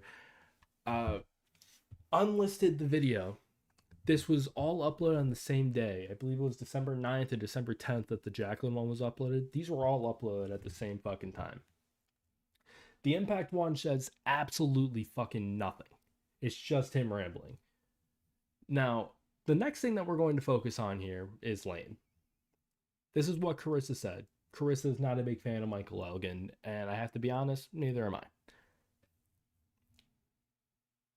Tried to dox. Yeah, I had to correct myself. He successfully did dox her, but the video is now unlisted. He technically still did, because, first off, it happened, but second off, it's unlisted, so if you had the link, which you could find on his Twitter, you can fucking see it. He got Darius Thomas to send an address. I don't know if it's our address. I don't know if it's a current address. There was an attempt made. I'm sorry, so maybe it wasn't successful, Maybe he wasn't, maybe he didn't successfully dox anyone. I don't know if she lives there. In the case you're wondering why Impact needs to also fire Elgin, read the tweet. Read the thread. It links to a thread, right here, involving a woman who goes by the name of Lane, who details her own accounts of Frobel's unwanted advances towards her. Seeing fans, and I'm going to read this out loud. Seeing fans still have no idea why Elgin is suspended and what he did wrong is infuriating as fuck to me. It's bad enough watching Impact and trying not to throw up in my mouth when he's on the screen. And this seriously just isn't about me. I'm one of many victims. He tried to assault me when he thought I was asleep. I felt his fucking boner against me. His hand go down my pants. I was fucking frozen and scared to do or say anything. As his hands went further down, I finally made a slight movement to let him know I was awake. Tried to do this when she was asleep, by the way. And he stopped. We were in the same bed because a mutual friend knew he liked me and wanted to help out his boy. I made it so fucking clear I wasn't interested, and even then, it took me years to understand that what he did was assault. And once I did know, I was still afraid to say a word. Thank you so much to the victim speaking out. You have inspired me to finally tell my story. We are finally changing the fucking misogynistic boys will be boys culture. I normalized and let so much terrifying shit go. And this is a more in detail recollection of events. Blind, thank you for the $5. I appreciate you. Got a dip. Keep on keeping on. I appreciate you, my guy. I appreciate the sub, not the sub, the channel membership, per usual. You're a very, very good supporter of the channel. I appreciate it. And this weekend I will be having a normal video that will not be me talking about sexual assault. I appreciate the 500 cents once again. I hope you have a good one. This will be up forever, so you can come back to this at a later date. I very much appreciate you, my dude. But this additional statement was 1 month after the original, with even more details, including names and an interesting line about manager and trainer Truth Martini. Now, later on, Elgin would be a part of the House of Truth stable that Martini had in Ring of Honor. It kind of combated the, I guess, the embassy. I guess it was a combat stable. I know he was in it. I mean, Truth, it was named after him. Fucking Elgin was in it. Roddy Strong was in it. I don't remember if anyone else was in it. And if they were, it might have been when I stopped watching Ring of Honor.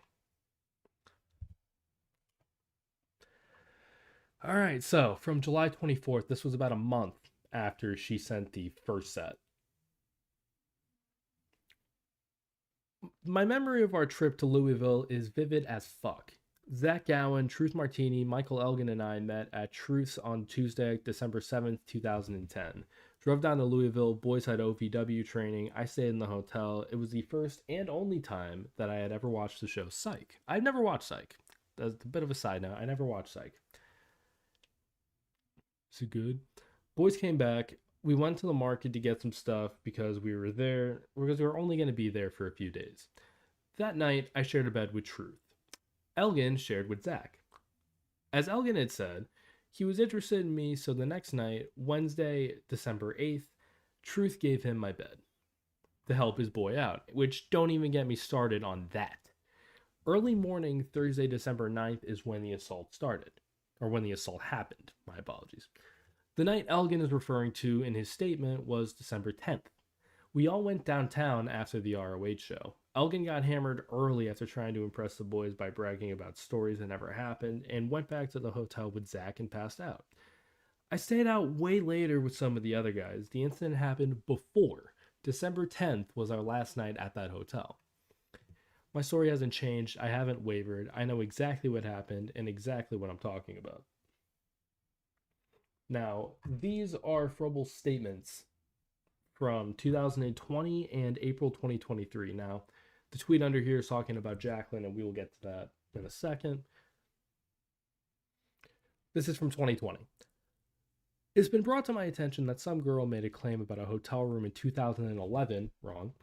I don't know if anything ever happened to this young lady. I hope that it hasn't, and I hope that if it has, she's found some peace and some resolve, and I'm sure that's possible because I can't speak on it. I can say that in 2011, I did share a hotel room with that girl, and I did share a bed with her. What has been left out is that there were 4 other people in the room. I laid down in the bed next to the girl, asked her to come closer, or for sex. I believe that just means for sex. I don't know why it says or for. I don't know the exact verbiage. All I remember is her saying no and me going to sleep. The next morning, the 4 wrestlers asked me if we slept together, and I said no, and they said, "We know, she turned you down." They joked with me for months about being turned down. I don't know what else to say about that. I have 4 people swearing up and down that's exactly what happened. I met Lane in 2010. This is from April of 2023. He wrote a whole fucking thread. He does this like once a year. He'll write a whole thread, or he'll write many tweets about certain people. I met Lane in 2010, and I did make an advance on her. She said no, and I respected that. She said in her own words as such, but if I offended her in any way, I asked for forgiveness. I always tried to treat her with respect, And if I had known she took an advance as disrespectful, I would have never. I thought I was being respectful by respecting her having no interest and not attempting to push the subject. I wish in the 10 years before she said it was an issue, she had asked me about it anytime we were around each other, as I would have happily discussed her feelings about it. And then Jaclyn, again, fucking misspells Jacqueline, which is, it's funny. I've known about the fucking Jacqueline thing for like a week. He's known about Jacqueline for years. He doesn't even know how to spell her fucking name. I asked for forgiveness for not being ready for serious commitment after a long marriage and a heartbreaking split, and I wanted to focus on my responsibilities as a father. I never thought anything negative about your looks. Not once have I said that not once have I said I would have valued your friendship. What? That's interesting. I'm sorry that by not being ready for a serious relationship, which you had hoped I was ready for, hurt your feelings. I thought I had expressed myself clearly, but my communication is something I have worked on. I need to work a little harder, bud. So thank you, as communications in my marriage now are better than I ever had. So if this is like this evil person that like accused him of shit, why is he apologizing?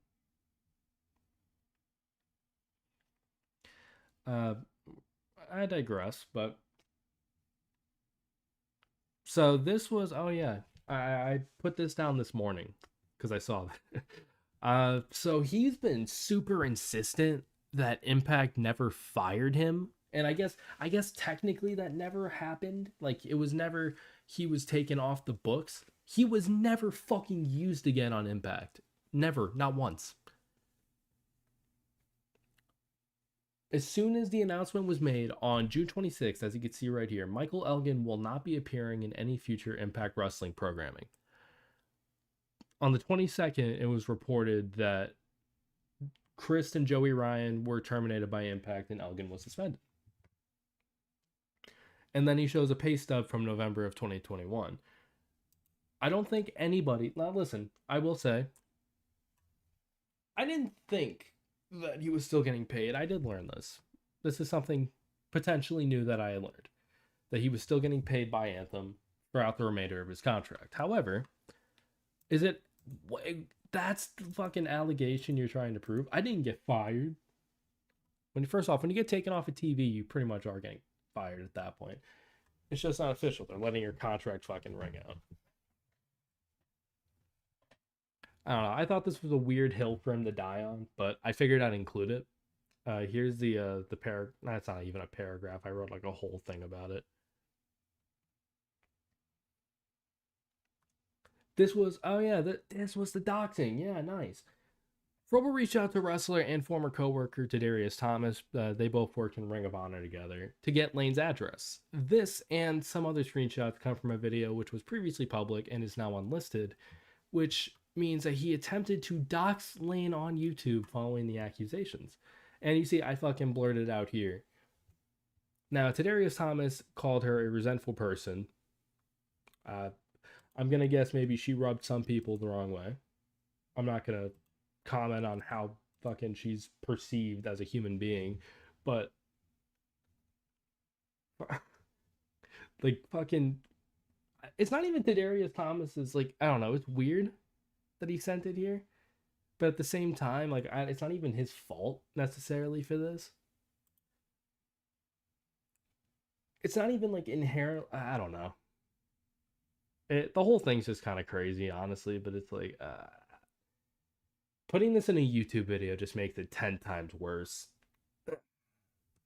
I'm a little stumped there. I'm just like, I don't know why the fuck someone would do that.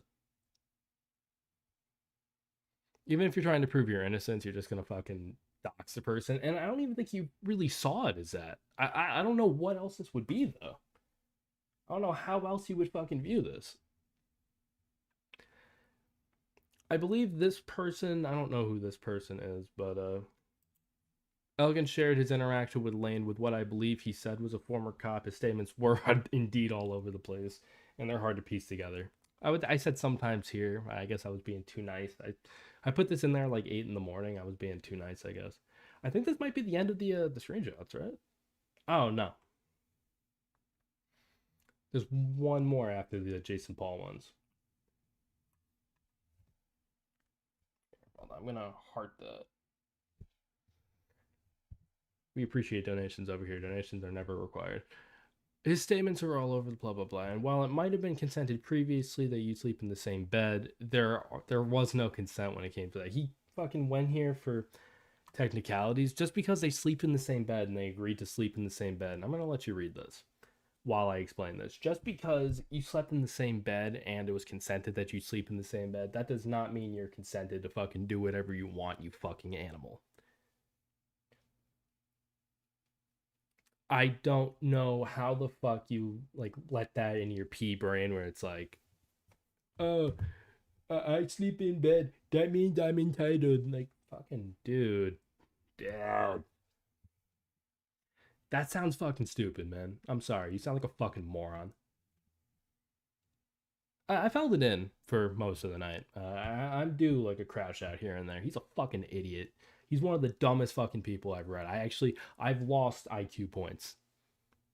I've lost IQ points reading these fucking messages, compiling this entire fucking doc, and I'm going to leave it wherever. I'm going to put it in my fucking Discord, so it's there forever.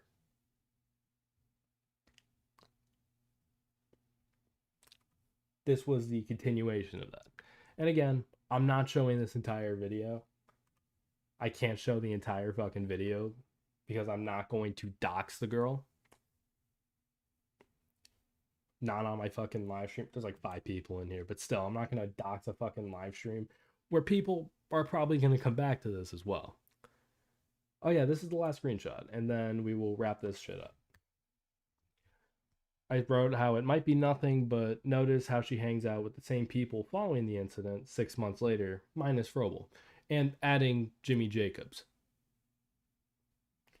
Jimmy Jacobs, I don't believe, was a part of the story initially, but no issues with Jimmy Jacobs, no issues with Zach, no issues with Truth. Where's Mike in this? Again, might be nothing. I think it's an interesting question. So, we are now at the conclusion stage of our stream. If anybody is still around at this point in time, what did we gather from this? What did you learn about Michael Elgin from all of this? Or if you didn't learn anything, let's say you know the whole story. You've known it for years, let's say. What can the Michael Elgin story teach someone?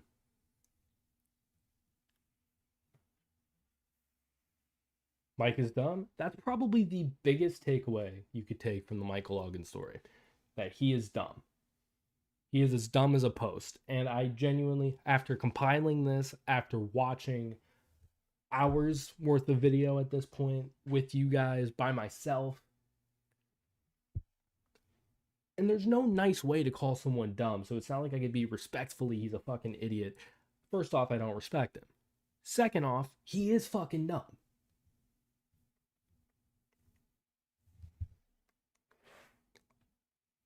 He's dumb, he's a predator, he's a big dumb predator. No, not even big, he's like 5'10". It's like calling... Wait, what was his build height? His build height was like, what, 5'11"? Yes, we're going to take this second. I've been professional for 3 hours for the most part. A couple of bursts, but I'm only human. I'm only human after all. Alright, Michael Elgin... build height. I'm curious now. Because build height, you have to take like a year or 2 off.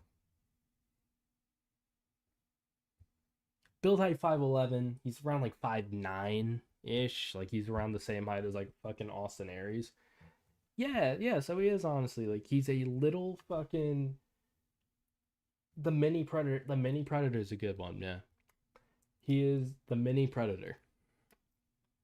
He is a mini, roided out, predator, fucking meathead dumbass. And again, given what we've looked at today, given what I've looked at prior to today, this morning, I went to bed at 9 or 10 in the morning because I wanted to make sure I kept researching. Big Mike at 5'8". Yep. Big Mike at 5'8". If he ever charged at me, this is how I'd fucking do it.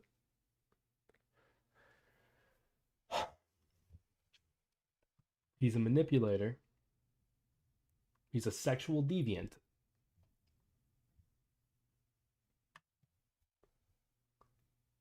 He's an idiot.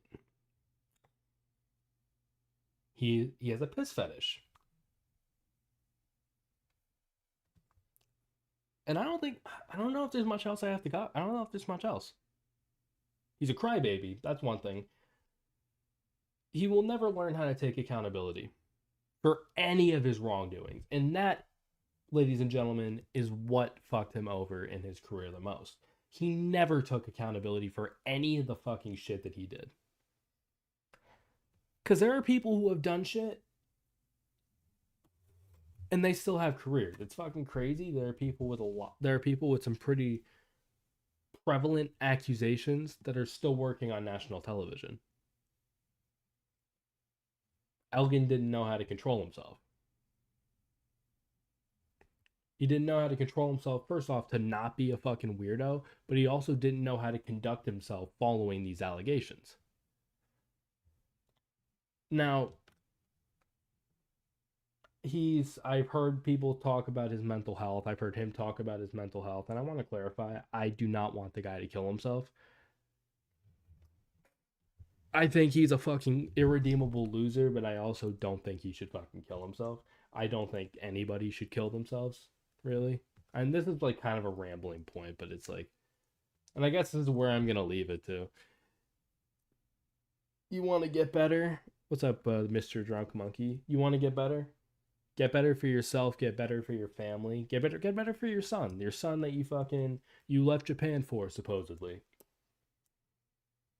But you don't need to do it publicly. You don't need to prove it to fucking KLA Clips. You don't need to prove it to the Plank Crab. You don't need to prove it to It's Bergen. You don't need to prove it to your boy King Will. Like, prove it to yourself, man. You don't need fucking... I think you get my point. And I think that's where I'm going to leave it. Because I think I can keep rambling. I think I can keep repeating the same points. I've done that a couple times tonight, which I apologize for if that did bother anybody. We streamed for about 3 hours, 3.5 hours. I went live at like 10:33. I think this was pretty successful. I think I got my point across well. I will not be interacting with Mr. Frobel anymore on Twitter. In fact, hang on.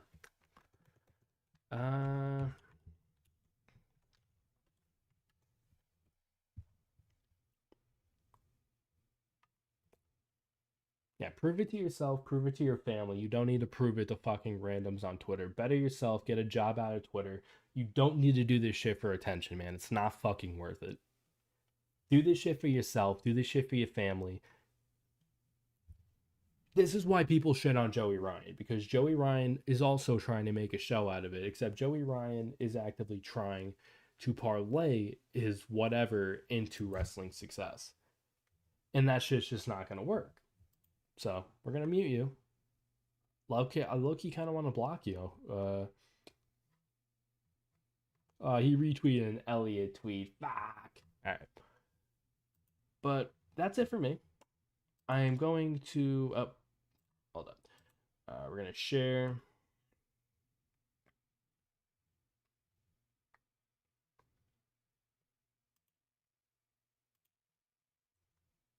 Also, I didn't just dox myself.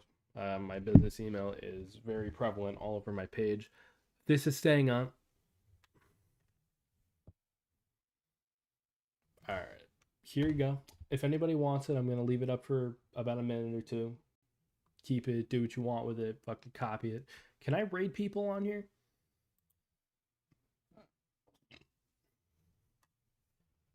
The whole point of this was to compile what I have, show it to everybody, and go from there.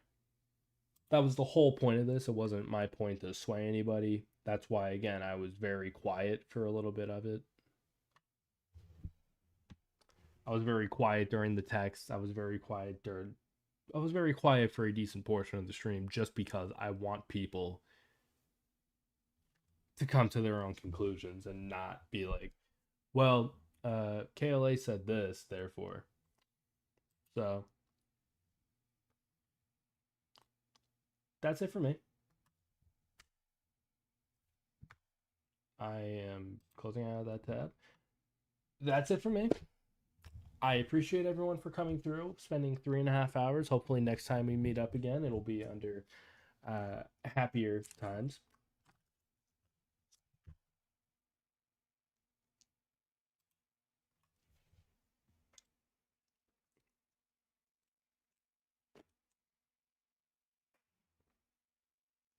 Yeah, 202.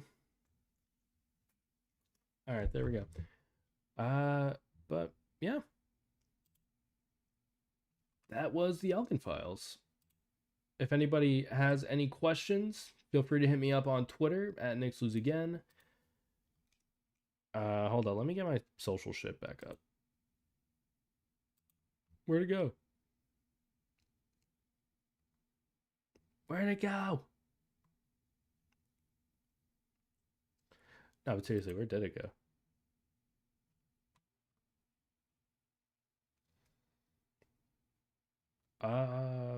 Damn, I guess I don't know where it went. Oh, okay. Well, chat, that's it for me. Oh, wait a minute. I know what happened. Twitter at NixLoseAgain if you have any questions. Join my Discord. There you go. That works. I will see all of you guys soon with a video. This weekend, you will see a video. It might not be tomorrow. Or, yeah, I guess it would be tomorrow technically because it's Thursday. I will probably be on someone else's stream tomorrow as well. I will put out a community post if that is the case. Thank you guys so much for coming through. This will be up forever. So if you watch this today, tomorrow, next week, next month, next year, it'll be there. I recommend scrubbing through it because I do kind of yap a lot. I'm gone though. Appreciate y'all. I'm out.